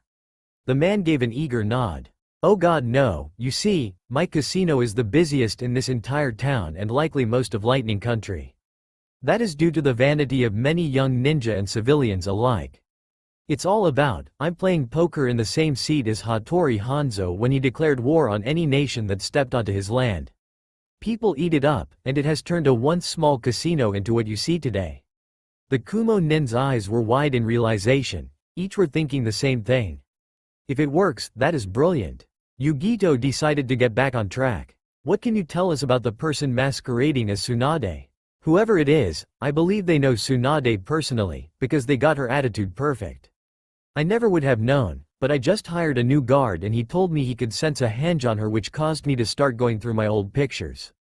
Yugito nodded in understanding. Do you know her current location? The man shook his head in the negative. No, but they will probably be here tomorrow night. There is a huge poker tournament going on. If they are anything like the real Tsunade, they won't be able to resist. Yugito thought for a moment when Omoi spoke up. We should put a member of the team on their staff, preferably working with the guard that detected the henge. If it comes to a fight, we don't want to do it in the casino. We should figure out a way to lure them away. The owner of the casino spoke up, getting their attention. Taunton, the Kumo nin had question marks clearly visible over their heads. Taunton is Tsunade's pet pig. The fake has one too. She is usually in the arms of Tsunade's apprentice, Shizune. If you can get Taunton, she'll go after you. I have no doubt. The man's words put smirks on the ninjas' faces. Yugito began assigning tasks. Omoi, you'll go with Saito here and get a guard suit. Naruto, you'll be responsible for snatching the pig. Karui, you're to handle the ambush point for when she chases Naruto. I'm going to enter the poker tournament and make sure she doesn't notice Taunton until you've had a chance to get set up. The genin nodded and took off. Following evening, Naruto was dressed in the same maroon jacket and black slacks as the waiters. He walked around carrying a serving tray with sake. His eyes shifted over towards the woman that looked like Tsunade every few minutes. He couldn't help but notice that the other woman's face portrayed her worry. For what, he wasn't sure. Maybe we're compromised? I'll keep an eye on her. Naruto made his way around to several tables, passing Omoi a note as he passed by the guard. Omoi was wearing a rather nice black tuxedo with a dark red undershirt and black tie. Omoi opened the note as discreetly as he could. I need a distraction. The black-haired girl has the pig in a death grip. Omoi began looking around, looking for anything he could use. He catches something that anyone else would have missed. He watched as a man at Tsunade's table slipped a card from his sleeve and added it to his hand. A smirk crosses the ninja's face as he starts walking towards him. When he arrives behind the man, he grabs his arm, causing several cards to fall from his sleeve, much to the shock of the other gamblers. Sir, cheating is not permitted in this establishment. Leave or you'll regret it. The man Omoi was talking to looked shocked that he was caught. He was a rather short man in a business suit. His glasses probably cost more than any of them were making for this mission. The man stood in a poor attempt at intimidation, however, his 4 feet 11 inches stature was more comical than intimidating. Do you have any idea who you're dealing with? I'm Gato of Gato Shipping, I own the entire country of Wave. I'm one of the richest men in the world. Shut the hell up and go earn your 22 Ryo an hour. Don't fucking talk to me or it will be the last thing you do. The short man's eyes widened when he felt 3 guards grab him from behind, restraining his arms behind his back as the man began to kick and scream, gathering the attention of every individual in the room. However, it only lasted a few seconds when he was thrown outside. Naruto was watching and waiting for the perfect opportunity and he took it when he saw it. The black-haired girl watched, mesmerized as Omoi dragged the man from the establishment. That boy definitely has shinobi training. The girl barely even registered when Taunton jumped down, smelling the ground as the pig went in search of something, her nose to the ground. However, the next time she looked down, nothing. Taunton was gone. Taunton. By now, Shizune's head was swiveling around at a mad speed, looking for the pig she has raised since she had found her 6 years ago. However, as her eyes traveled around, she caught sight of a waiter leaving. Just as he walked out of the door, he turned and to her horror, she saw Taunton firmly in his grasp. Tsunade-sama. Taunton has been taken. Taunton may have been Shizune's pet, but Tsunade deeply cared for the small animal that had helped them out on many occasions. As she looked at the table she shrugged. I was losing anyways. With that, Tsunade got up to give chase, only to realize Shizune was far gone. She didn't hesitate and shot forward, much to the cheering of the other players. Naruto ran at just over half speed as he watched Shizune catch up to him.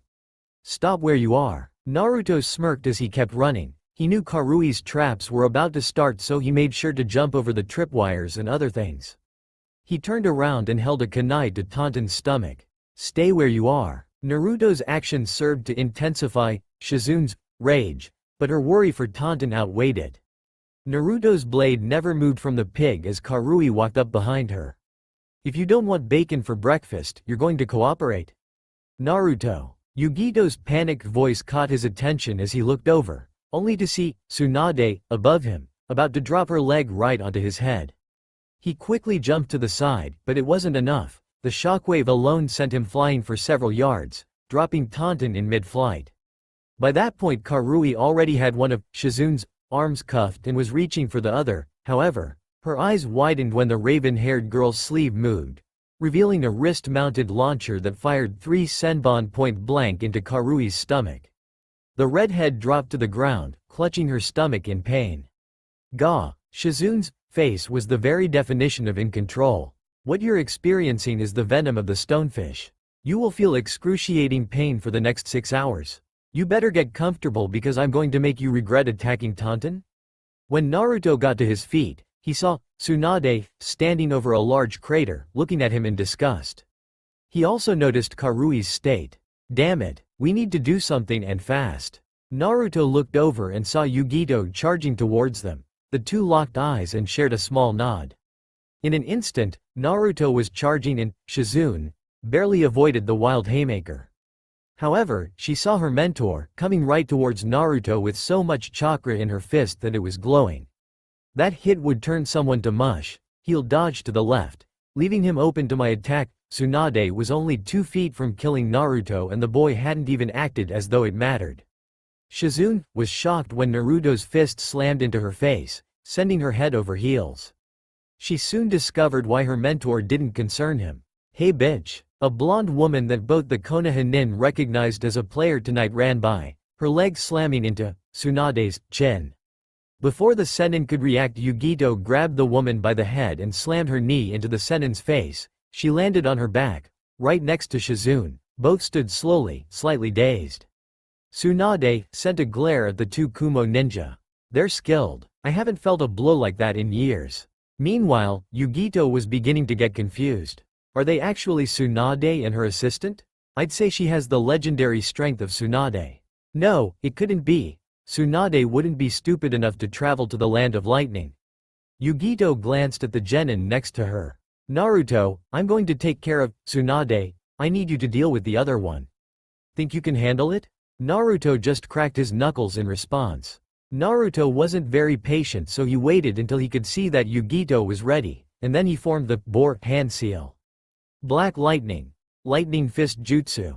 The glow that surrounded Naruto's hands actually unnerved the two women slightly. Tsunade turned to her assistant.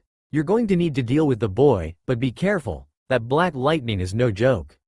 Naruto shot forward, cracking the ground slightly as he kicked off. Shizune jumped back, nearly as fast, keeping their separation the same as she began spitting senbon needles from her mouth. Naruto easily swerved around them, throwing two shuriken at the black-haired woman. "Don't forget about me, brat." Naruto's eyes widened slightly when he was Tsunade charging towards him, only to be intercepted by Yugito. "I think it's you who is forgetting about someone." With Tsunade taken care of, Naruto focused back on Shizune, just in time too, as he blocks a small scalpel with his bracer. He is rather surprised when the small blade actually left a cut across his bracer. Sharp. However, he smirks as he sees a slight spark of black lightning trail from her shoulder. "You shouldn't be so hasty. Lightning is the most powerful force known to man, and black lightning is even stronger." Shizune barely managed to jump back in time when Naruto went for an uppercut. Getting a slight reprieve from the fight, and Naruto didn't argue at all. "She's good and she's in this to kill." As Naruto was thinking about her, Shizune spoke. "Tell me, ninja of Kumo, why have you attacked me and my master?" Naruto continued to stare down the girl for a moment before speaking. "We were given a mission of collecting not less than 1.2 million ryo from your master, which she owes to Mr. Saito Busujima." A confused frown crossed the woman's face. Why would he care now? He's always let Tsunade-sama's debts go. Focusing back on the fight, Shizune watched as Naruto grabbed two push daggers from his pocket and gripped one of them in each hand. "Now, I really need to watch his punches." Across the field, "Shizune will handle your little brat just like she did the other, then we can be done with this. You're going to regret accepting this mission." Yugito sent the older woman a smirk. "Really? Because I'm having a blast, not to mention my genin get to see what the ninja world is like. I mean really though, if you would only pay the debt you've acquired, none of this would be necessary." However, Tsunade only really caught one word of Yugito's entire speech. "Genin." Yugito didn't answer, instead she charged forward. Using her superior speed, she landed a particularly strong uppercut to the woman's chin, sending her airborne. Before Tsunade could react, Yugito's spinning back kick slammed into her stomach. Yugito was slightly annoyed when the woman stood as though she was hit by a chunin, not an S-rank ninja. "I'll give it to you, you're quick, but I've been trained since before you were even born, your hits are too weak." Yugito's eyes went blank as she stared at Tsunade, as though she were less important than the grass under her sandal. Without a hand seal, 8-inch claws shot from Yugito's fingertips. She wasted no time, ready to get the real fight started. Near the field, Omoi watched the two fights with interest, waiting to see if he should help either side, but both Naruto and Yugito were doing well. He looked down at Karui, who was laying on her back, clutching at her stomach, but he couldn't do anything. He didn't know any medical ninjutsu. Maybe. Omoi reached in his pack, going through several small pills and found a small green one. He placed it in Karui's mouth and forced her to swallow it. After a few seconds, her whimpering and tossing and turning slowed to a halt. "Good, the sleeping drug worked. I just hope this poison isn't fatal." Back in the casino, Saito had never seen so many people abandon a game in order to bombard him with questions. Was that really Tsunade Senju? What about the other blonde? She was Yugito Ni, the strongest ninja in Kumo, wasn't she? Who were the kids? What's going on? Are Kumo and Konoha going to war? Saito raised his hands to get them to quiet down. That woman wasn't Tsunade, she was pretending to be Tsunade so that I would be willing to ignore some of her debt. A man in the front spoke up. "Are you sure? That rumbling sounds like a Tsunade fight to me." "It really did." Saito shook his head. "I'm afraid not. A henge was detected on Tsunade. What reason could she have to use a henge? She is the most beautiful woman in the world." However, a woman spoke up, getting his attention. "I heard she uses a henge to cover up her age and to hide from debt collectors." With a frown on his face, Saito began heading out of the casino and towards the fight. "That's right, I remember hearing about that. It would make sense too, she's actually over 50 now. She may no longer be as beautiful as she was."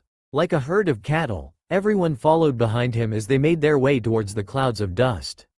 Naruto vs. Shizune. Naruto charged in quickly, Hoping to catch her by surprise, his left hook met only air as she leaned back. He blocked her scalpel with his right arm as he cocked his left arm and fired a body shot. The more experienced Jonin managed to spin out of the attack, receiving only residual voltage to the side. However, Naruto was unprepared for Shizune's foot to fly up and catch his chin, sending him stumbling. The medic ninja tried to capitalize on it and went for a swipe, but Naruto blocked it yet again and countered with a knee to the gut that doubled the woman over, or so he thought. Her position allowed her to conceal her hand seals. Poison fog jutsu. Naruto's eyes widened as he was engulfed in a purple mist of poison. Gotta move. Just as Naruto tried to jump out, a chain wrapped around his leg, causing him to fall and lose some of his precious oxygen. Welcome to the medic ninja's realm. Naruto didn't have any air to retort with. In fact, his face was beginning to redden. Through the mist, Naruto could barely see the figure of Shizune. Holding the chain wrapped around his leg, a smirk crossed his face. Naruto threw his two push daggers at the woman. The two blades were dodged when the black-haired woman jumped, and that was what Naruto was waiting for. Naruto's hands wrapped around the chain, sending black lightning straight into Shizune's system. With a sharp yank on the chain, the medic ninja went flying, right towards Naruto. With the last of his breath, the boy managed to yell out one of his favorite attacks. Lariat. Naruto's arms slammed into Shizune's chest before throwing her into the dirt. But the boy didn't waste even a second to see the results as he continued to run, straight out of the mist. The boy dropped to his knees gasping for breath when he made it. If he would have turned, he would have seen Shizune's body turn into a wooden log as it shattered. Naruto was gasping for breath so hard, he didn't even notice the 6 shuriken flying through the air before they embedded themselves into his back, causing him to yell out. Just as Shizune charged with her scalpel, it met the edge of Omoi's odachi. So, you were in on it too. I take it that man wasn't really cheating then. Omoi gave Shizune a smirk. Oh, he was cheating alright.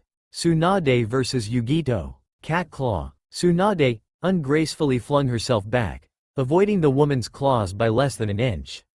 However, Yugito didn't let up and was on the older woman faster than she believed possible. Tsunade was not as graceful as she had once been. I never realized how much my dodging has suffered since my strength keeps most ninja at a distance with pure fear. However, this woman is no joke. Not to mention she is in her prime. The last swipe by Yugito actually managed to tear her robes slightly, missing the skin by mere centimeters. That's it. Tsunade was sick of being on the defensive as Yugito's claws were on a collision course with her back, which was exposed as she prepared to slam her fist into the ground. Seismic impact. The second her fist impacted the ground, the entire area for 100 yards was upturned and thrown around. Yugito could do nothing as the ground beneath her feet was no longer beneath her feet. She ended up falling between 2 large pieces of debris before the ground stopped moving. Yugito grunted in pain as she was pinned beneath a large boulder with Tsunade standing over her. I told you that you'd regret it.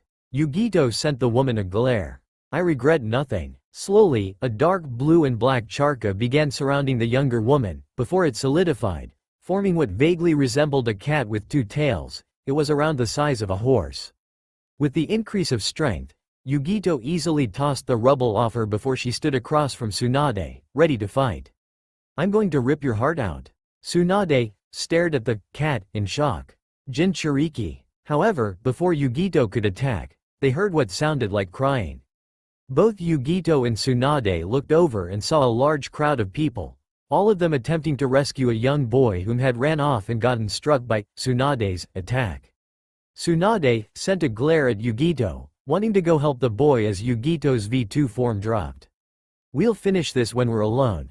Tsunade sent her a confused look, but took the opportunity and ran off, Yugito running off towards her students.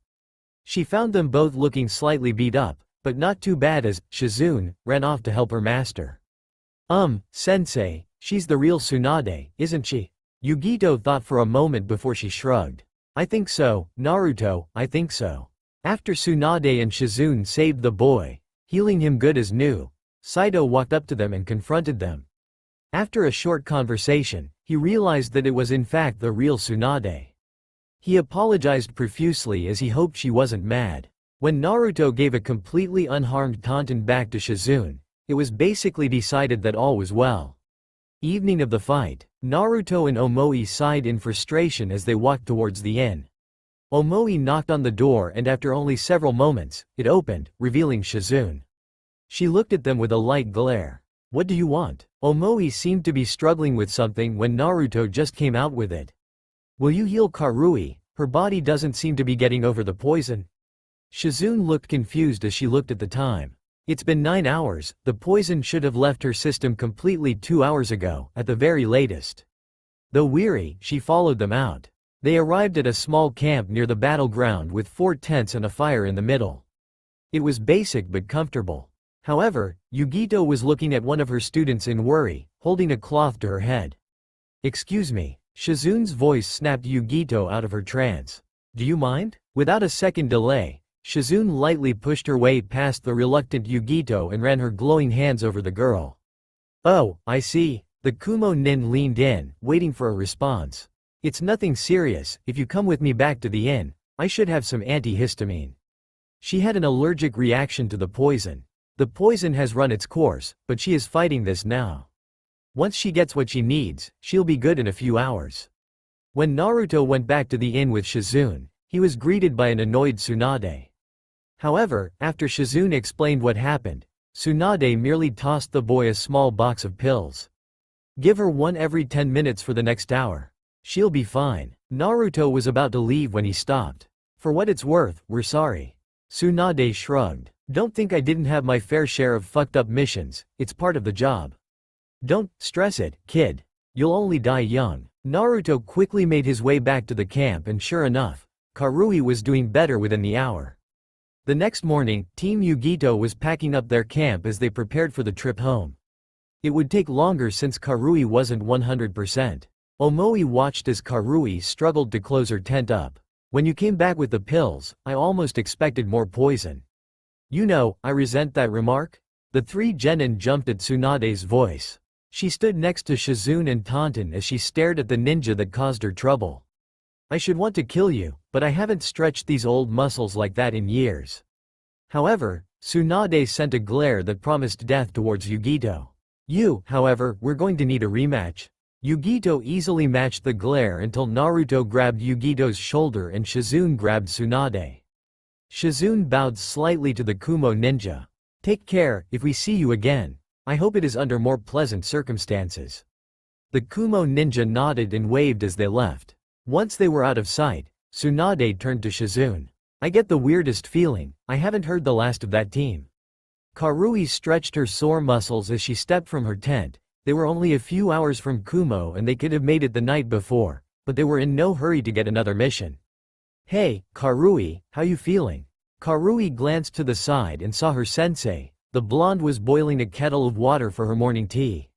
"I think I'm good now, but if I ever see that black-haired bitch again, I'm going to give her an Odachi enema." With a sadistic grin, Karui pulled her sword from the sheath. Omoi walked out from his tent with a yawn. "Put that away, Karui. She probably could have killed you if she wanted."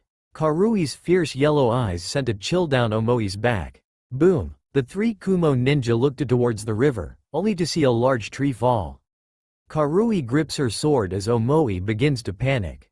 "Are we under attack?" Yugito sighs as she shook her head. "Nah, Naruto is just training."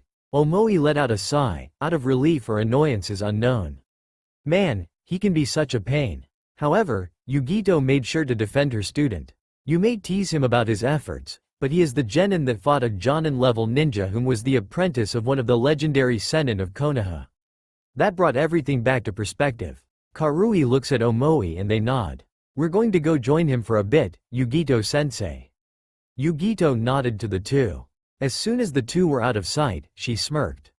"So easy to manipulate. With Naruto." Ha! Naruto's right fist tore through a section of a large tree trunk. The rest of it didn't last long when Naruto brought his elbow back, sending the wounded tree toppling. Naruto smirked as he let out a yell. "Timber." Karui and Omoi shook their heads as Naruto watched his handiwork with pride. "Naruto, you must be related to the Raikage. You're the only one that likes to cause as much destruction as he does." Naruto just smirked at his teammates. Naruto closed his eyes as the lightning faded from his hands. "So, what's up? You here to train?" Karui nodded as she pulled out her sword. Yeah, I was hoping to get a little swordplay in before we get back to the village.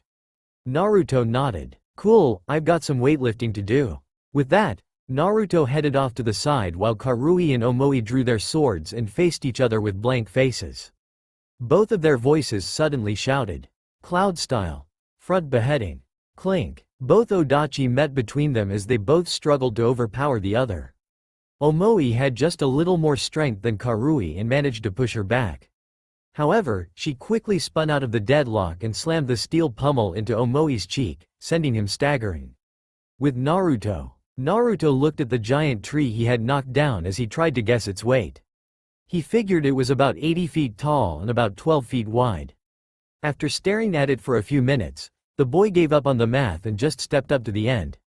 He gripped the end as tight as he could and lifted. Slowly the end came off the ground, and before long sweat was pouring off his face as he held it above his head. Slowly, he brought it back to the ground. With strain in his voice, he spoke. 1 down, 99 to go. 3 hours later, Team Yugito handed their ID cards to the gate guard. This time it was a man that Naruto knew only in passing. He was a man named Motoi, and he had spiky dark brown hair and a green stripe running down his nose. However, he seemed to be in a poor mood, so none of the genin attempted to speak with him outside of the procedure. It only took them a few minutes to get through the gate and they were on their way to the Raikage Tower. When they arrived, Ai looked at all three of them with interest. So? Yugito scratched her head slightly. Well, the mission was a technical failure, but the client considered it a huge success. A low growl came from their leader's throat and it unnerved them all slightly. Explain? And so, Yugito went on to explain the mission to A, promising to turn in a written report before the end of the day. By the end, A was satisfied. So, Naruto was able to nearly match Tsunade's apprentice. That's impressive. However, don't get why, she is a medic ninja. Medics aren't known for their physical prowess. Come tell me when you beat a real jonin. Naruto's face got even more determined as he nodded to his teacher, leader. A began looking through some of the files on his desk. Here we go. I've wanted to send someone to do this, but haven't had any suitable teams available. A handed Yugito the file as she started going over it. She looked at the man, slightly surprised. Are you sure this is wise, A-sama? While talented, my genin have not had the mission experience for a mission with so many missing variables.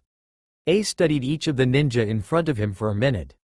Yugito, your genin are stronger than you're giving them credit for. How else will they learn, if not for experiencing it on the field? Yugito nodded in acceptance of his thoughts. With nothing else to say, the three genin left the man's office. As they were walking down the street, Naruto's eyes lit up as they passed Ichiraku's. Yugito saw, and she sighed. Hey, let's stop for lunch before we head home. Besides, we need to go over the mission details. Everyone pays for themselves though, you guys eat like a herd of cows. I can't afford to keep feeding you. The genin blushed slightly as they remember the bill for their first meal together. It only took a few moments before all four were situated at the bar in Ichiraku. Ayame greeted all four of them by name, giving Naruto a light noogie for good measure. After the orders were placed and the greetings were through, Ayame left to help other customers as Yugito pulled out the mission folder. Okay, in a small town, not too far south of here, Aozora, there has been a series of accidents, each leading to the disappearance of another young boy or girl. There have been 13 disappearances and the citizens are beginning to think that the village is haunted. The genin were curious. What kind of accidents? Yugito shrugs. I don't know, that's what I was saying about the variables. The report doesn't say what has happened, or what made them think they're haunted. The genin nodded in understanding as they waited for their sensei to continue. The only other info I have is that people have started leaving the town, so the store owners have pooled their money together for the mission, hoping to save their businesses. The genin nodded in understanding as their food arrived and the ninja ate. After 10 minutes, the ninja were paying and Naruto gave Ayame a hug before they left. Okay, we'll leave first thing tomorrow morning. Meet me by the gate at 7 a.m. with 2 months worth of supplies. The genin nodded and headed home.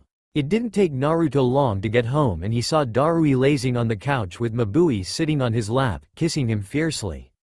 Please tell me you both have pants on. Both Jonin jumped at the voice and saw Naruto standing at the entrance with a scared look in his eye. Mabui gave Naruto a kind smile. Don't worry Naruto-kun, the coast is clear. I was just welcoming Darui back. Naruto snorted slightly. That's what I was afraid of. A blush crossed Mabui's face at his hidden meaning. Naruto was smirking until a single Ryo slammed into his nose, leaving a red mark. Naruto grabbed his nose as his eyes watered involuntarily. That was messed up, bro. Darui's lazy smirk was all Naruto got in response. Mabui, however, sent him an apologetic look. With a sigh, Naruto plopped himself on the chair next to the couch. Hey bro, when do genin missions slow down? Darui glanced from Mabui's cleavage to Naruto. Usually when the next class graduates, you're gonna have it worse since your team is the only one that passed. Naruto sighed. This is going to be a long 6 months then. Following day at 4 p.m. Yugito held her arm up, stopping the group. Let's walk from here. It's only about 5 minutes and we don't want to scare the citizens. The team dropped from the trees and began walking at an average pace.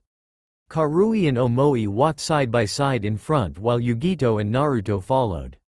In only 5 minutes, they were entering the outskirts of the village. As they entered, a chill ran down all their spines. Naruto started looking around. Am I the only one that felt that? It felt like someone just walked on my grave. The rest of his team silently nodded as they continued. When they entered the town, they were shocked. The windows were boarded up, the doors were closed, and there was nobody on the streets. Eventually, they found one guy. He was working at a clothing shop. They began heading towards his shop. Yugito stepped inside and bowed slightly to him. Excuse me. Yugito's voice shocked and scared him, causing him to fall from the chair he was sitting in. Stay away from my granddaughter. The man pulled a small dagger and turned it on Yugito, going for her throat. However, she easily grabbed the man's wrist and disarmed him, grabbing him from behind and placing his own dagger to his neck. Calm down, sir. The man's heavy breathing slowed down slightly. I'm going to let you go, and we're going to have a nice conversation, okay? The man nodded slightly and Yugito slowly let him go, watching his motions carefully. Why you're not here to take my granddaughter? Yugito shook her head as she placed the dagger on the table, far enough away that he couldn't reach it before she could react. No, we're ninja from Kumogakure. We're here to investigate all the disappearances. Can you tell me what's been happening? The man's eyes went blank as though he was reliving something horrible. In a low voice, he started to speak. At first it didn't make much sense, but Yugito started to understand what he was saying. Started 3 months ago, first child was gone. The Aomori family's home burned down. Kudo, the father and husband, is positive that his wife and son were both in the house when the fire started. When Kudo saw the fire, he ran in and tried to save his family. He found his wife trapped in the bedroom. She yelled for him to save Sato, their 14-year-old son. Kudo didn't hesitate. As he approached his boy's room, he heard his son yelling at someone or something. However, that is all he remembers. He was found unconscious by a neighbor that wanted to help.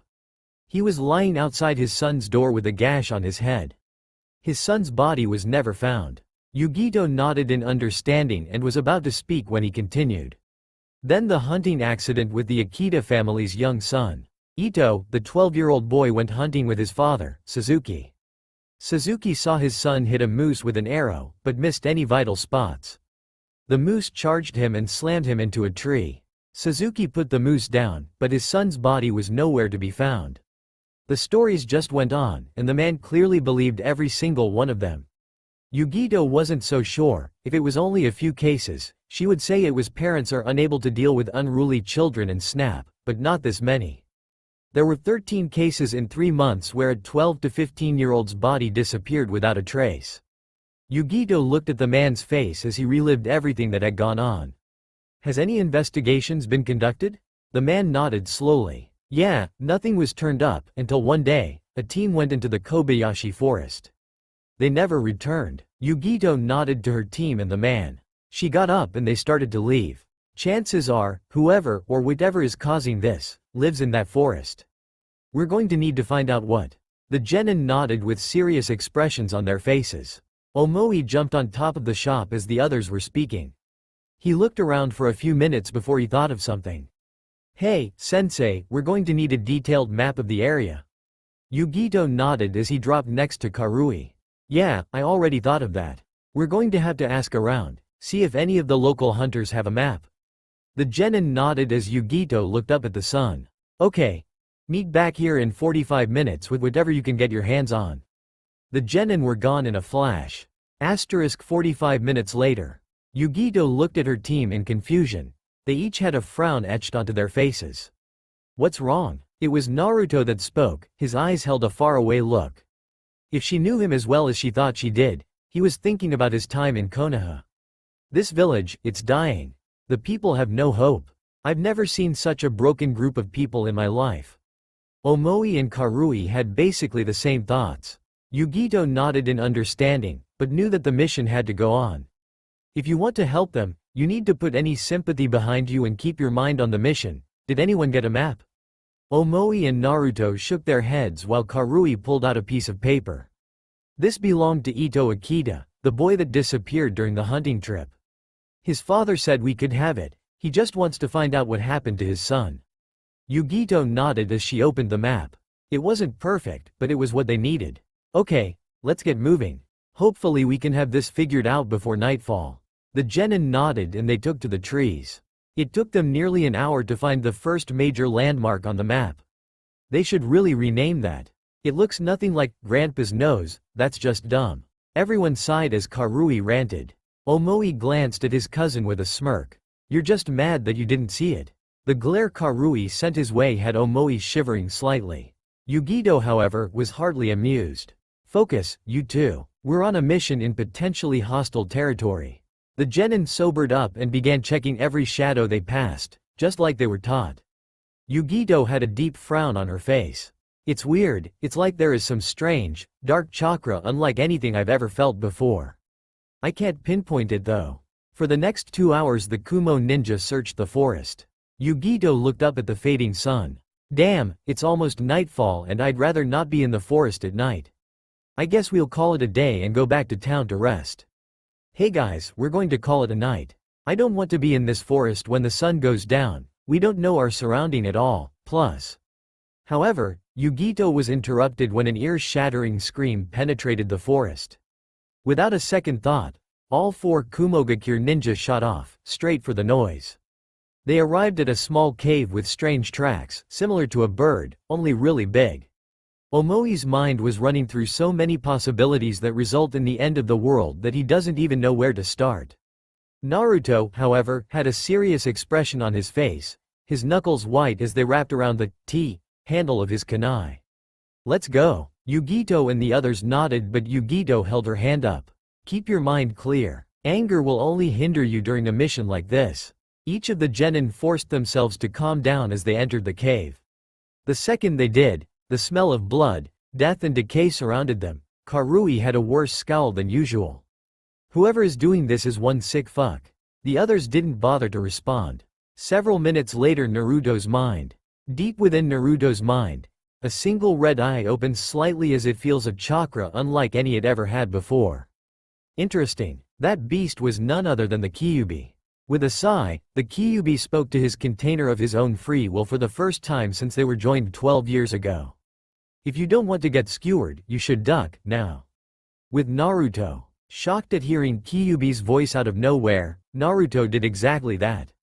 Much to his shock, a strange, blade-tipped, segmented whip shot out from the dark shadows, passing half an inch over his skull. Had he been standing, he would have been speared through the heart. All the Kumo ninja were shocked, but Yugito was able to react.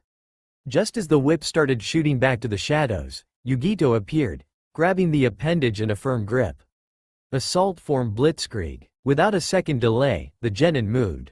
Naruto, with Omoi slightly behind him, followed the spear and without taking a moment let his eyes adjust to the lack of light so he could get a good look at the attacker. He just nailed it with his push dagger and fist.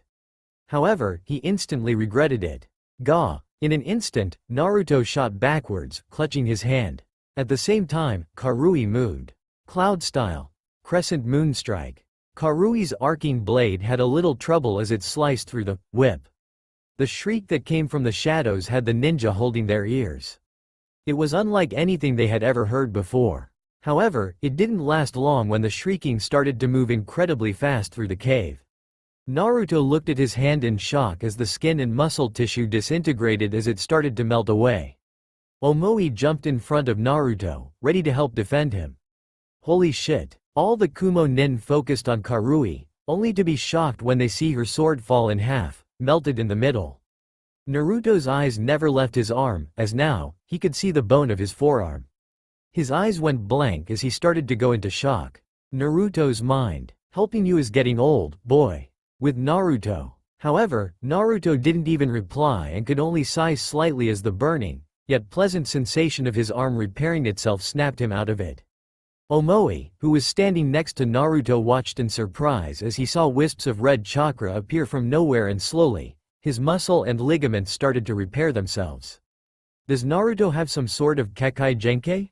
As Naruto stood, his arm still repairing itself, Karui jumped next to them, holding her hilt with about 18 inches of blade left and the tip with about 12 inches of blade. Looking at the sword and experiencing it firsthand, Naruto figured out what it was. I don't think that was a weapon. It looked a lot like a scorpion tail, didn't it? As they thought about it, yes it did. That must be it, whatever that creature was. It must be responsible for the missing children. The others had no reason to argue with him. So, what melted my sword in your arm was blood? Naruto nodded. Yeah, it seemed to screech when I hit it, and when you cut its tail off. Pain, definitely. Karui, however, was not happy. Well, how the fuck do we kill something we can't fight? That was indeed a good question. Meanwhile, Yugito had been examining the tail she held in her hands, experimenting with the effects of the acid. She watched as the acid dripped onto the stone floor, only to melt 6 inches down. I would end this mission to get back up, but we severely injured it. We will need to stick with ranged attacks and ninjutsu. If we get this stuff on an artery or organ, it's over. The genin nodded in understanding. While even more alert, the Kumo ninja started making their way through the cave. However, they couldn't seem to find the creature. They had been searching for over an hour when they came to something that shocked them. Is that a door? Sure enough, as they were walking through the cave, there was a door built into the side. It was gray steel and appeared very sturdy. Naruto looked at the door with interest for a second before he moved. He moved as a blur to Omoi and Karui as he cocked his fist back. Black lightning right. The second Naruto's fist hit the door. Boom. Everyone was slightly shocked when the force of the attack ripped the hinges out of the stone wall of the cave. Yugito gave her student a small smirk. While a little on the reckless side, well done. While they weren't sure what they would find, this wasn't what they expected. It's an office? The genin couldn't understand what was going on, but Yugito nodded slightly. It's just as I suspected. The genin looked at her expectantly. They're creations. Someone made them. The looks she got from her genin conveyed their confusion. Creations? As in like, lab experiments? Yugito nodded to Karui. I think so, some things just didn't add up. A creature with defensive measures as impressive as that thing showed is something that would be well known, documented and researched, but I've never heard of it, not even legends. But I'm speculating, I'm sure this office will tell us for sure. With that said, the Kumo ninja started tearing the office apart, searching each and every document and scroll. After 10 minutes Yugito started reading out loud. I believe I have finally found the perfect combination. I took the most deadly aspect of several creatures and combined them into one. I used the deadly striking power of the fierce desert scorpion, the heavy shell of the ironclad beetle, the pharyngeal jaw of the moray eel, the agile legs of an ostrich, and it's all fueled by the principle of electrochemical reaction. To finish the project, I used impure nature chakra gathered from subject Jugo to give strength and life to my creation. It has proven to be the most efficient killer I've ever seen. It has shown an impressive amount of intelligence as well as battle instinct. It easily dispatched a genin team from Kiri as well as a chunin from Kusa. I have taken to calling it Xenomorph. The genin were shocked and Naruto couldn't stop himself. Who the fuck thought that was a good idea? Yugito continued to read through the scroll, but it was mostly scientific things. Until she saw a name. Orochimaru. The younger ninja were confused. The missing nin from Konoha? Yugito was surprised her genin had ever even heard that name, and the look on her face said so. Karui told her, our sensei in school told us that the most important aspect of being a shinobi is information. He brought in a bingo book and we studied it. Yugito nodded, rather shocked. Maybe he did do some good. Yugito shook her head slightly, irritated at getting off track. Yeah, it seems like this was being funded by Orochimaru, however, this date. The last time he rode in this was almost a year ago. The Kumo ninja looked around for a little while longer, but found nothing. Okay, let's get going. I don't think we're going to find anything else here. The genin nodded to their sensei and they were off. After only a few minutes, Yugito flashed through a few hand seals. Mouse hairball. Several blue fireballs with mice flew from Yugito's mouth, shooting straight up in the air. Just as they were about to hit the roof, they turned and shot down the hall. Boom boom boom. The Kumo ninja watched, paranoid as the explosion settled. They sat dead still, listening to the shrieking of the beast that fell in front of them. It was scary. It had a long, bladed tail and a long cylindrical head. It looked to be about 7 feet tall. Omoi pulled out his sword and poked it lightly as it laid, collapsed on the ground. Is it dead? He poked it one more time. Suddenly, a shriek flew from the beast. However, this one was of attack. The sharp teeth of the creature shot for Omoi, ready to tear his neck out. Before they could, however, Naruto acted and with some difficulty, he managed to kick the beast away. When the beast staggered to its feet, all the Kumo nin could clearly see. It's hurt. Yugito's eyes were calculating as the beast stared at them with interest. Karui, Omoi, I need a slight distraction. Stay out of range. Naruto, be ready to finish it off. The genin nodded and Karui and Omoi instantly started running, circling the beast. Suddenly, they both stopped running and threw a half-dozen shuriken at the wounded monster. They were shocked when they merely bounced off, one sticking slightly into the shell. Suddenly, from the air, 6 more shuriken flew at it, each passing almost 2 feet to either side.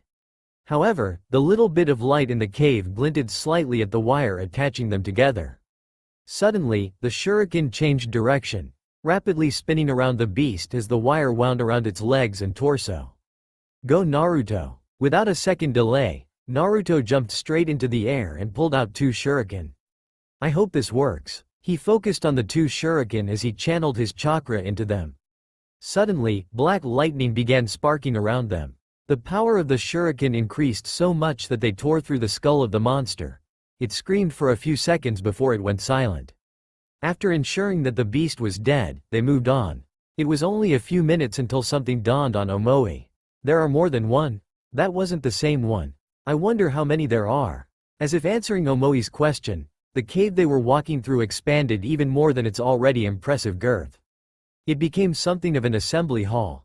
However, it wasn't the size that had the ninja shocked. It was what it contained. Lining the walls were the bodies of 13 children and 2 men in lab coats stuck to the wall by some sort of glue or plaster-like substance. Each of their stomachs had been completely blown out as though they swallowed a bomb. Even Yugito was having trouble resisting the urge to gag. However, they couldn't spend too much time focusing on that when a low growl was heard. They looked up and tightened their formation since the roof seemed to be moving. With a little focus, they could see that it was probably a dozen of those creatures. The genin were in for a bit of a shock as Yugito's form suddenly exploded with chakra. The chakra exploded with enough force to kick dust up and it really seemed to aggravate the creatures on the roof. They started letting out screeches. After a few moments, the dust settled and the genin were shocked at Yugito's appearance. She had dropped to all fours, covered in dark blue and black chakra that took the form of the Nibi, only smaller. Omoi was nervous. Why Yugito-sensei? Yugito didn't even look at him, it just started talking. Calm down Omoi, I'm fine. I'm one of only 2 perfect Jinchuriki in the world. I've been testing the acid against the chakra of the Nibi.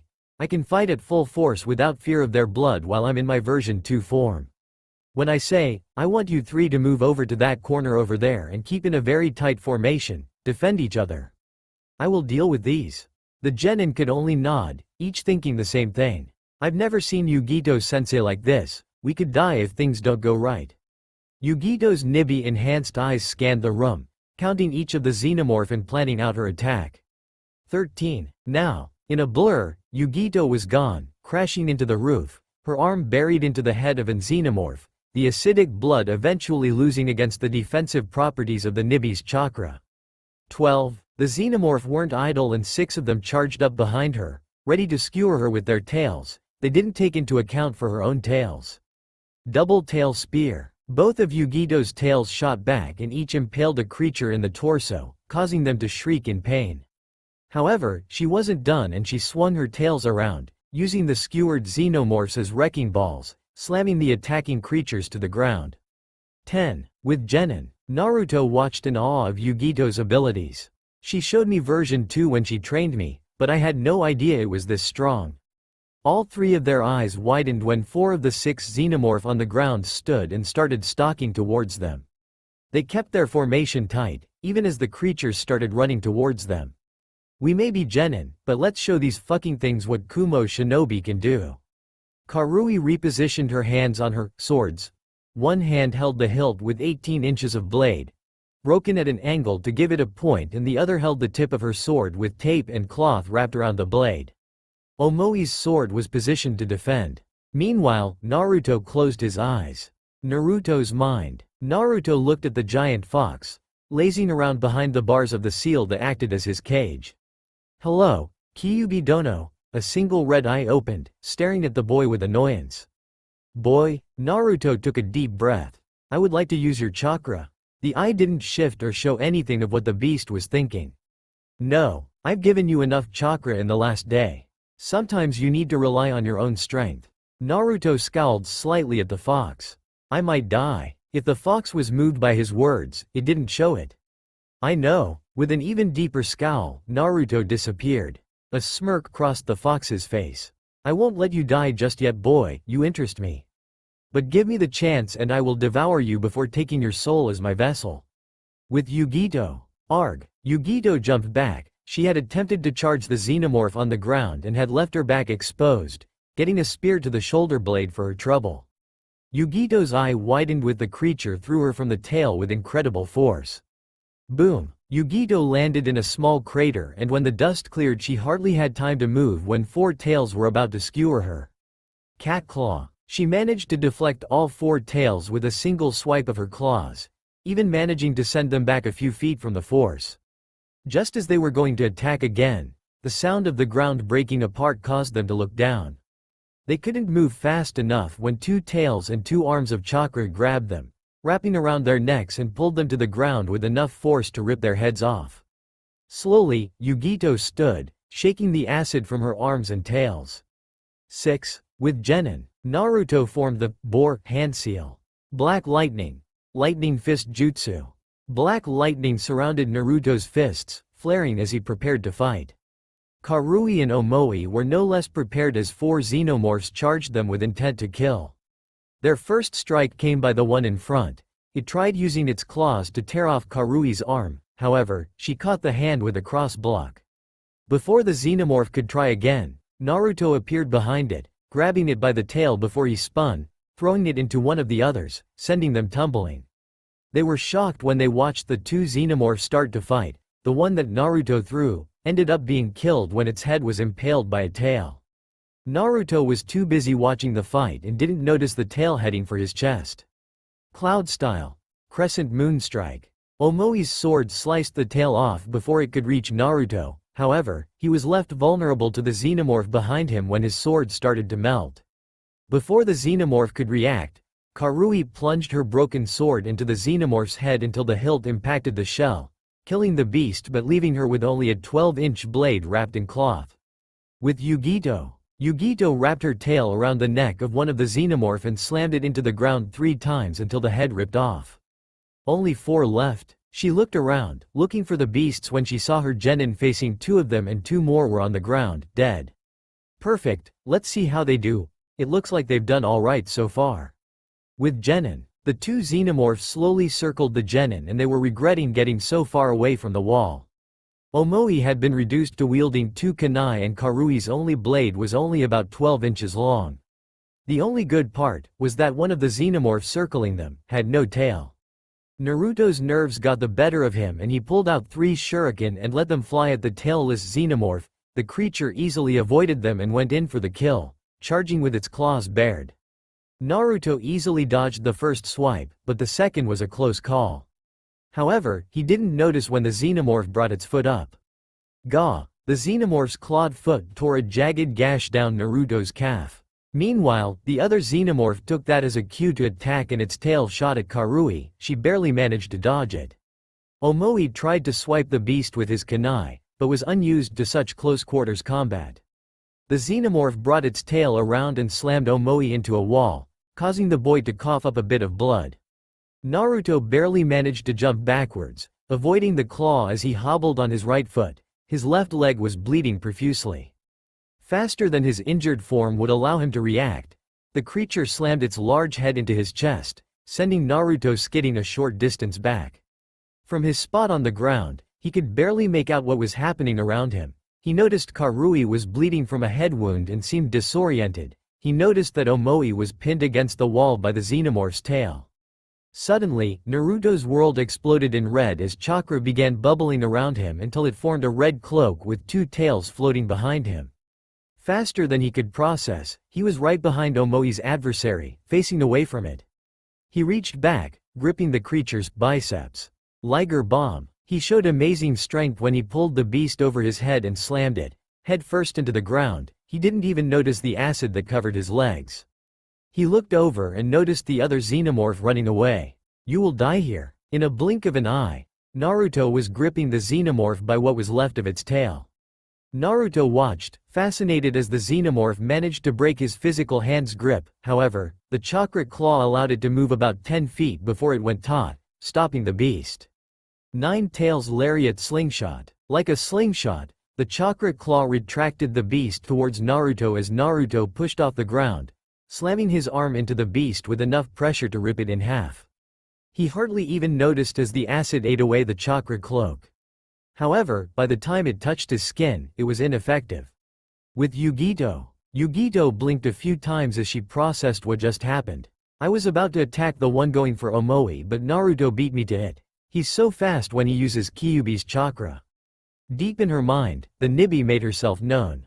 The Kyuubi is unique among us. He got no special jutsu or unique trait. However, his chakra is several times as dense as even the Gyuki. He always used that chakra to give himself speed and strength that none of us could dream of reaching. Yugito gave the Nibi a mental nod as she understood. She looked around. Karui had probably passed out from blood loss and Omoi had been unconscious for several minutes now.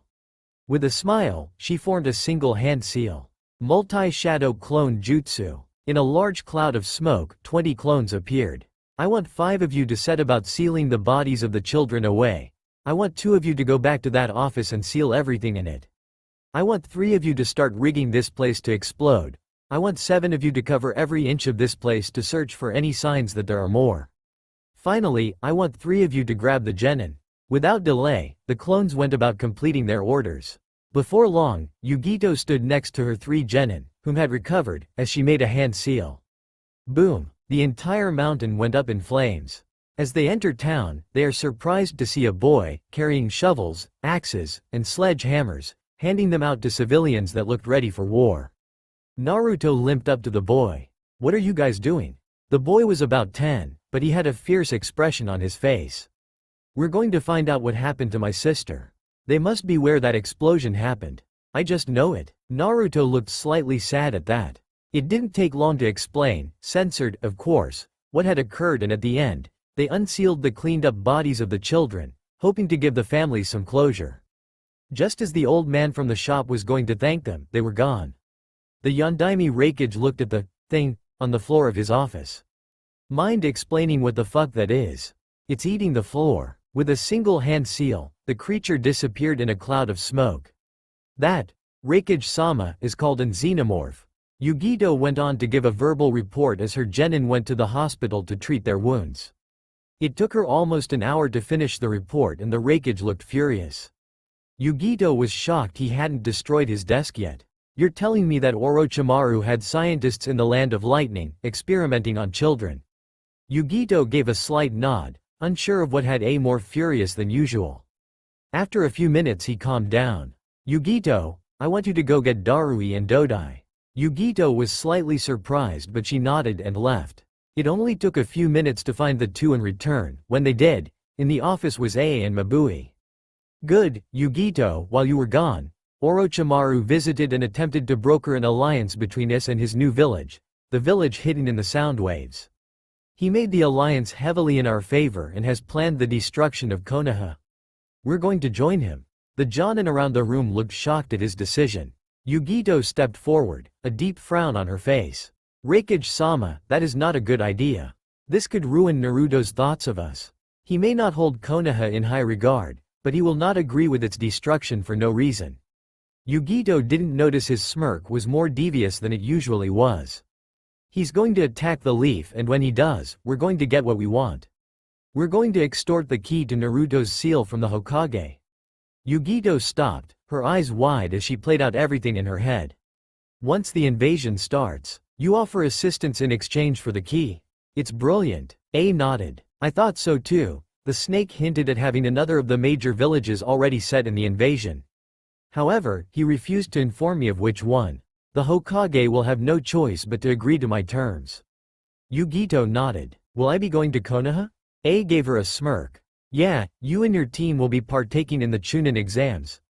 Following morning, Team Yugito walked into the Reikage's office and gave the man a quick bow. Yugito stepped forward slightly. A-sama, Team Yugito, here as requested. A looked at her for a few minutes before replying. Yugito, your team is leaving for Konoha in 1 week. The eyes of the genin widened to impossible lengths. What? A was unsurprised by all three ninjas' outburst. Your team will be given the time off to make any necessary preparations. Their confusion was still clear. Your team will be attending the Chunin exams in Konoha. They take place in 2 weeks. Suddenly all the genin's eyes widened before a smirk crossed Karui's and Omoi's faces. However, worry crossed Naruto's while Yugito's was full of concern as she rested her hand on Naruto's shoulder, giving it a squeeze. A spoke, getting their attention on him, again. Naruto, it is time you informed your team of your past.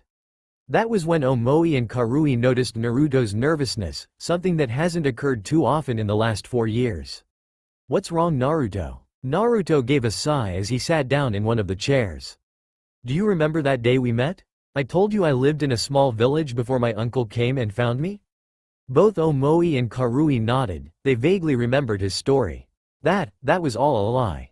The truth is, I'm from Konoha.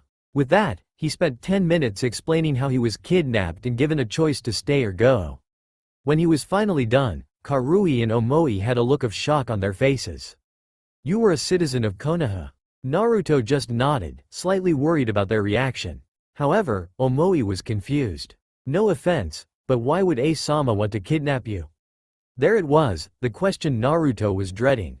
Naruto seemed to be trying to close in on himself when he felt Yugito give his shoulder a reassuring squeeze. That's right, this isn't Konoha. I won't be hated for such a stupid reason. I'm the Jinchuriki of the nine-tailed fox. Dead silence. When Naruto finally built up the nerve to look Karui and Omoi in the eyes, he saw them staring at him, jaw dropped. However, looking into their eyes, he was relieved when he didn't see any fear. That's crazy. Why didn't you tell us before? The slightly hurt look on their faces had Naruto looking down. That would be because of me. Everyone looked towards the Reikage in question. If it was revealed that Naruto was in fact the Naruto that went missing from Konoha, we could have very well had a war on our hands. Even in our village, only 6 people know, and they had a need to know. Realization dawned on the two genin. However, something wasn't adding up for Omoi. If Konoha learns of Naruto, they may want to start a war. Reikage-sama, are you trying to start a war by tempting fate?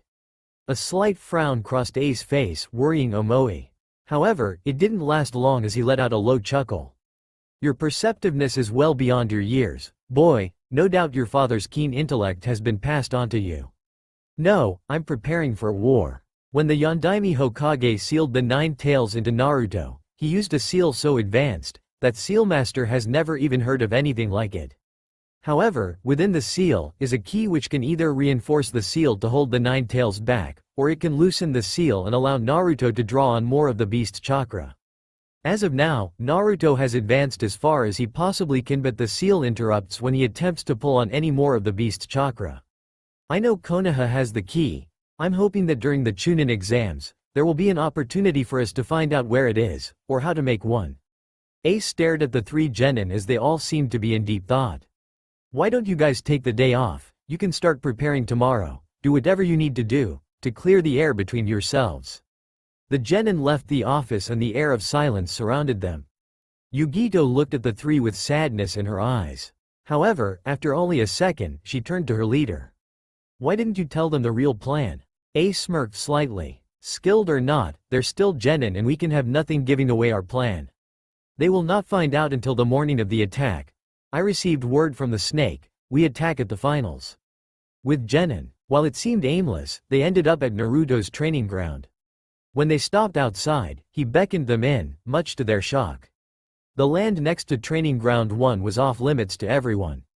It was a capital crime to enter without express permission from the Raikage himself. "This is a training ground A-sama had commissioned for me, so Yugito could train me in the use of Kyuubi's chakra without having to go all the way to the Valley of Lightning and Clouds, where she mastered the Nibi's chakra. It is surrounded with chakra barrier seals to stop the chakra from being felt by even the most skilled sensor ninja." Omoi and Karui nodded in understanding. However, soon, their eyes went wide when they felt a chakra unlike any they had ever felt before. It was so dense they had trouble breathing. The ki that permeated the air had Omoi's hands shaking slightly. When the two genin looked to their teammate, what they saw shocked them. Naruto was standing proud, coated in a bubbly orange chakra that took the form of a two-tailed fox. Before long, the chakra merely faded away. "I just thought you should see it in case you want to stay my teammate."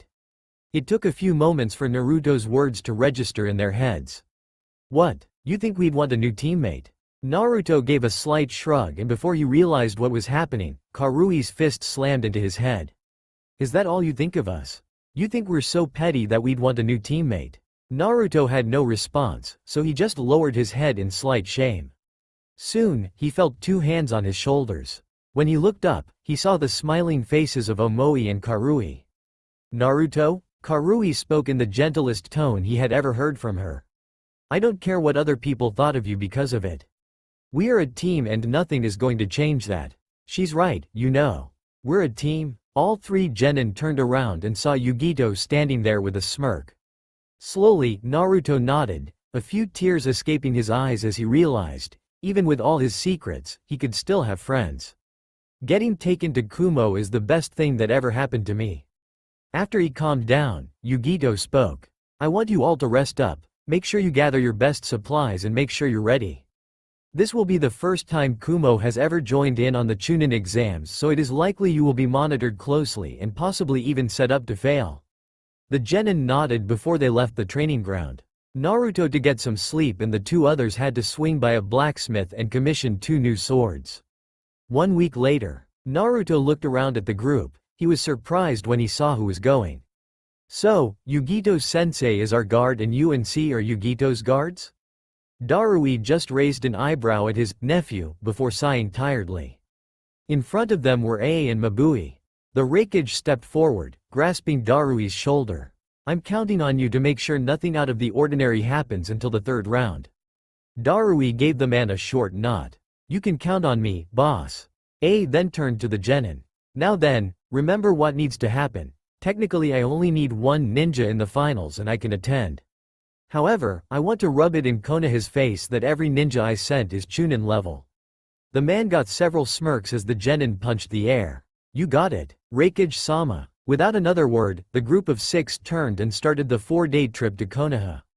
5 days later, Karui stretched her back out as the group walked slowly up the single path to Konoha. "I'm glad we decided to rest up for the night instead of heading straight in, EHG." Karui's slightly giggle that followed had Naruto's eyebrow twitching. Just before he could blow up on his teammate, Yugito placed a hand on each of their shoulders. "While I do agree that Raikage-sama chose an amusing name, if his real name is heard by any of the higher-ups that knew the boy, it will be game over for us. For all intents and purpose, Naruto is G until I say otherwise, even amongst us.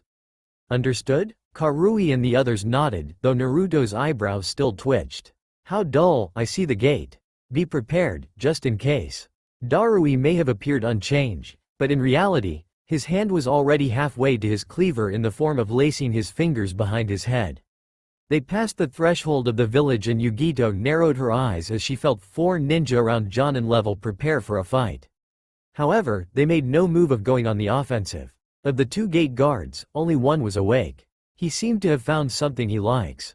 Hello, gorgeous. Welcome to the Hidden Leaf Village. Here for the Chunin exams, I presume? Well, the exams don't start until tomorrow. Maybe I can show you around? It took every ounce of Naruto's self-control to stay put. However, the Chunin backed off when he heard a low growl. He glanced over and saw the boy's eyes flash red for an instant, causing him to gulp and sit back down. In an instant, Yugito placed her hand on Naruto's shoulder, instantly calming him down as he got his breathing under control. She lowered her head, placed her lips so close to Naruto's ear that her hot breath left goosebumps on his neck. You need to calm down, G. Don't worry, I can take care of myself. After a few moments, he gave a small nod. Thanks, Yugito. She gave her fellow Jinchuriki a small smile as she stood back to her full height. Asterisk in the bushes overlooking the village entrance. An Anbu with long purple hair, wearing standard gear and a cat mask, a katana strapped to her back, looked over to the Anbu next to her and shook her head slightly. He had shaggy brown hair, wore a similar mask, but his was covered in red and green marks. I believe we should notify the Hokage of this. His actions are showing very poor presence to possible enemies. The man shook his head slightly. No, his actions are merely to inspire bravery in anyone attempting to sneak in. Kotetsu and Izumo are in fact very skilled Chunin. However, they don't have the most impressive aura and they use that to their advantage. They are often underestimated and have defeated several powerful shinobi of note because of it. With Team Yugito. So, you're the sensei. Yugito ni, these are the three genin. Who are these two? By this point, both Chunin were awake and taking their job seriously. Yugito gave the two men an annoyed look. These two are here in the off chance your village thinks it is a good idea to attempt something against Kumo Gakure. Darui of the Black Lightning and Sea. As the two Chunin looked over the ids in their possession, they glanced towards a particular corner. After several seconds there was a single flash of light so small that Yugito almost missed it. Okay, you guys are good to go. If you have any questions, I'm sure one of our ninja would be glad to show you to your room. The Kumo ninja nodded and went in. The group easily found their hotel. It was only the grandest hotel in all of Konoha. As they got their room, the ninja couldn't believe what they were seeing. Karui ran forward before jumping onto the bed, sinking almost completely. This is absolutely amazing. Why would Reikage-sama pay for such an extravagant room? It was Darui, whom was glancing out the window, that responded. Because, it puts us at a strategic advantage if we are attacked. He requested the top floor because it is higher than any of the surrounding buildings. It is also less than a 1/4 mile from the village wall. Konoha will have trouble with surveillance while we're in the room, and if they try anything while we have our guard down, we are close to the exit. I'm sure the council was none too happy when they learned how much this room would cost. The genin nodded in understanding. The three genin heard C ruffling through his bag as he pulled out a small box. He opened it and revealed a stack of 60 seal tags. Naruto looked over his shoulder slightly. What are those? C smirked as he stuck one to the wall on the bottom corner. These are portable barrier seals. Usually, creating a secure room costs millions of ryo in about a month. However, Sealmaster created these. They can be placed around a room in about an hour and will make this room as secure as Reikage-sama's office. The genin's eyes widened in shock. Before they could comment, C's stomach started to growl. Well, when I'm done, I'll go grab a bite to eat. However, Naruto's stomach followed. Hey, while you guys set the room up, I'll go grab some food for everyone. Yugito narrowed her eyes slightly, but nodded. Take Omoi with you, just in case. The two boys nodded and left. As the two were walking down through the village, they were both checking out the sights. However, they couldn't find any place that sold food. Omoi looked around and shrugged. I guess I'll ask the next person I see. Naruto nodded in agreement. However, when he saw a man walk around the corner, he froze. He was a tall man wearing standard Konoha Chunin gear with a bandana over his silver hair. I know him. Flashback 4-year-old Naruto. Naruto stood up as he glared at the man in front of him. Blood slowly leaked from a cut on his forehead. What the hell are you even doing here, demon boy? You're never going to become a ninja. Why don't you just go find a hole to die in? Faster than Naruto could blink, the man's foot slammed into his nose. Force of the blow sent Naruto flying back, his head impacting a tree. Naruto slowly raised his head and sent a scathing glare at the man's back as he slowly walked away. The boy's glare never dropped until the Chunin entered the building he was trying to get in. Large letters over the building said exactly what it was. Konohagakure Ninja Academy. End flashback. It took everything Naruto had to rein in his chakra as he could feel the 9 tails in the back of his mind, urging him to destroy the man that had dared cause him harm. However, after only a few seconds, the man looked from Omoi to Naruto and a bead of sweat fell from his forehead as he locked eyes with the boy. He could feel the boy's barely repressed power. For some reason, he knew he needed to stay away from him. Let's go, Omoi. Without wasting a second, Naruto was gone, Omoi having to jog to catch up. Hey, Gee, you okay? Naruto ignored him as he continued to walk through the village, doing everything he could to keep his mind off the man he just saw. However, it wasn't long when Omoi got tired of it. He grabbed Naruto's shoulder and pulled him to a stop. What's wrong? Naruto took a quick glance around before he spoke quietly. I used to know him. From before. A look of understanding crossed Omoi's face. You good? Naruto gave a short nod and they were about to head off, when someone ran into him from behind. Naruto turned around and saw a boy. He had brown hair and was wearing a long blue scarf with a yellow shirt. Watch where you're going, kid. Naruto turned around and started to leave when he felt something impact his leg. Naruto turned around and saw that the boy had kicked his leg and was looking at him with a glare. Apologize, foreigner. Naruto's eyebrow twitched in irritation. He was not in the mood. Faster than the boy could react, Naruto grabbed the boy's shirt, holding him eye level. You need to learn to respect your betters, boy. Naruto let his statement hang as he began releasing some chakra, practically smothering the boy. In an instant he stopped, moving the boy only slightly, directly into the path of a stone that was thrown from a tree. Ah, that hurt. However, Naruto completely ignored the boy in favor of staring at the tree. After an instant, a boy dropped down. He was a little shy of 5 foot with black hair and a blue hoodie. His obsidian eyes glared at Naruto in disdain. Is there something you want? The boy continued to glare at Naruto as Omoi just stood off to the side, his mind working through every possible outcome that could occur. Sasuke spoke for the first time since making his appearance known. What are you doing here, Cloud Ninja? We may have a non-aggression pact with you, but that hardly gives you the right to enter our village freely. Naruto's continued to stare at the boy, hardly registering Konohamaru's renewed struggling. If you intend to go around attacking every foreign ninja in your village, you're going to be busy. We're here for the Chunin exams. It was at that moment that 2 girls walked around the corner, one of them with pink hair and a red dress. The other had black hair with a hint of blue and a purple jacket. Her eyes identified her as a Hyuga. The girl with pink hair tilted her head slightly to the side. Chunin exams, what's that? Naruto scoffed and ignored her. Before anyone else could retort, 4 people dropped to the ground around them. They each wore identical uniforms, the only distinguishing marks being their slightly different masks and their hair.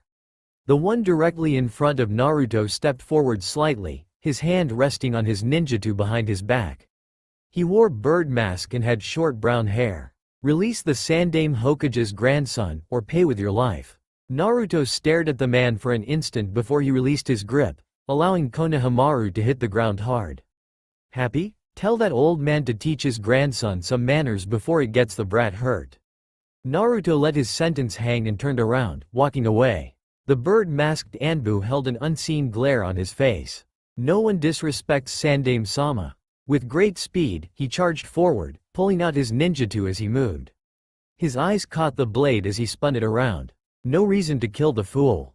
Just as the blade was about to impact Naruto's shoulder, a hand shot out and caught his wrist, stopping the blade. The Anbu was shocked when he also saw another hand holding the boy's wrist, a strange T-handled kunai between 2 fingers, less than 3 inches from his neck, ready to kill him. Anbu-san, you should work on your emotional control. You may not have been going in for a kill, but my student was. Everyone turned slightly, focusing on the new arrival. The Anbu recognized her instantly. She was Yugito Ni, the strongest ninja in Kumo, outside of the Raikage himself. The 3 ninjas stood in a deadlock for a full minute when another Anbu dropped down, this one wearing a boar mask with a white cloak. Anbu Team 2, report. From the sidelines the three Anbu gave their report. When they finished, they all heard the captain click his tongue. Ninja of Kumo, you have Konoha's sincerest apologies, please release my soldier so I may discipline him. You may be on your way. Yugito looked at the man for an instant before she gave a slight nod and the three disappeared around a corner. Once they were out of earshot, Yugito stopped them. What the hell is the matter with you? We're here on an important assignment and you try to kill an Anbu. Naruto narrowed his eyes slightly at his sensei. I thought he was trying to kill me, I was merely returning the favor. Yugito gave a sigh. All that could have been avoided if you would have just walked away from the boy. Naruto lowered his head slightly. He reminded me of before. With that, he took off, heading down the road. Yugito sighed as she watched him go. He doesn't know how to deal with it anymore. He went from being an outcast to just an average boy overnight. Yugito looked towards Omoi with a sigh. If you follow this road down, you'll pass a barbecue place, grab everyone food and head back to the room. I'm gonna go check on him. Omoi nodded and she took off. 10 minutes later, top of the Hokage monument. Yugito walked up slowly, slightly surprised to find Naruto sitting on the head of the Yondaime Hokage. You didn't have to follow me. Yugito just shook her head at her stubborn student. Yes I did, I left you alone for 20 minutes and you almost beat up the Hokage's grandson and killed an ANBU. Imagine what you could do with an hour. Naruto let out a dry chuckle as Yugito sat next to him. You want to talk about it? Naruto remained silent for a few minutes, prompting Yugito to lay back, enjoying the mild winter weather of the Land of Fire. After a few minutes of just relaxing, Naruto spoke. I just thought it was over, you know? Ever since I went home, I've just been another kid. Then I ran into a jerk I used to know, and then the brat. I just don't know how I used to deal with it all. Yugito sat up, resting a comforting hand on his shoulder. Just remember, nobody cares. It doesn't matter what you are. You're you and that's all that matters. Now then, lay down. Naruto gave her a confused look as she leaned up, forcing him onto his back. I need a pillow. With that, she stretched his arm out and rested her head on his chest. A bright blush rose onto Naruto's face as his sensei made herself at home, using his chest as a pillow. It was without a doubt, the most intimate thing he had ever done. What are you doing? Without a care, she brought her arm around, placing a finger against Naruto's lips. Shish, time for a cat nap. With that, she dropped her arm, wrapping it around Naruto's stomach as she started to snore slightly. Slowly, a small smile appeared on Naruto's face as the day's activities were completely forgotten. He couldn't stop himself from reaching up and brushing a group of bangs behind her ear. Sweet dreams, Yugito? With that, Naruto relaxed, wrapping his arm around her lightly. Hotel room, really? You think so? C was looking at Karui and Omoi with something akin to shock. Karui sent the Jonin a smirk. Hell yeah, G, has it bad for our sensei. Darui nodded slightly. I wouldn't be surprised. He has spent several hours nearly every day with her since he was 6. She's always been something of an idol to him ever since he was younger. I can see that turning into a crush. Karui shook her head. This isn't just some crush. Honestly, I think she might even like him too. Now that had all three shinobi shocked. You expect me to believe that 21-year-old Yugito Ni, one of the hottest women in the world, has a thing for her 12-year-old genin student? Karui gave the three a smirk. I may act like one of the boys, but I'm a girl through and through. She may not know it, and even if she did, she'd never admit it. But she likes him. Darui looked at the time and frowned. C, I apologize but, can you get a lock on them? C nodded and closed his eyes. I got them. I think they're sleeping. Darui sighed. Where? C closed his eyes again, this time for a few seconds. The Hokage monument. Darui nodded and looked to Karui and Omoi. You guys have a busy day tomorrow so you should get some sleep too. I'm gonna go. I'll keep an eye on them until they wake up. C nodded as Darui left the room. He sighed as he ran through the village. He wasn't in a huge hurry, but he didn't want to leave them unmonitored for too long. He arrived in less than 2 minutes and what he saw had him sighing. Dull. He climbed a nearby tree and took a seat on one of the branches with a perfect vantage point of the two sleeping Jinchuriki. 7 hours later. Slowly, Naruto began to awaken. He was kind of cold, but also incredibly warm and it was a very unique sensation as he rejoined the world of the conscious. Slowly, his eyes opened. He was shocked into alertness when he felt hot breath fan against his neck. There she was, his sensei and, well, his sensei. She was wrapped in his arms as her head rested on his chest, her legs tangled up in his own. That was when he figured it out. Everywhere that's warm is because of her. His face became a new shade of red, as he realized his hand was resting on her butt.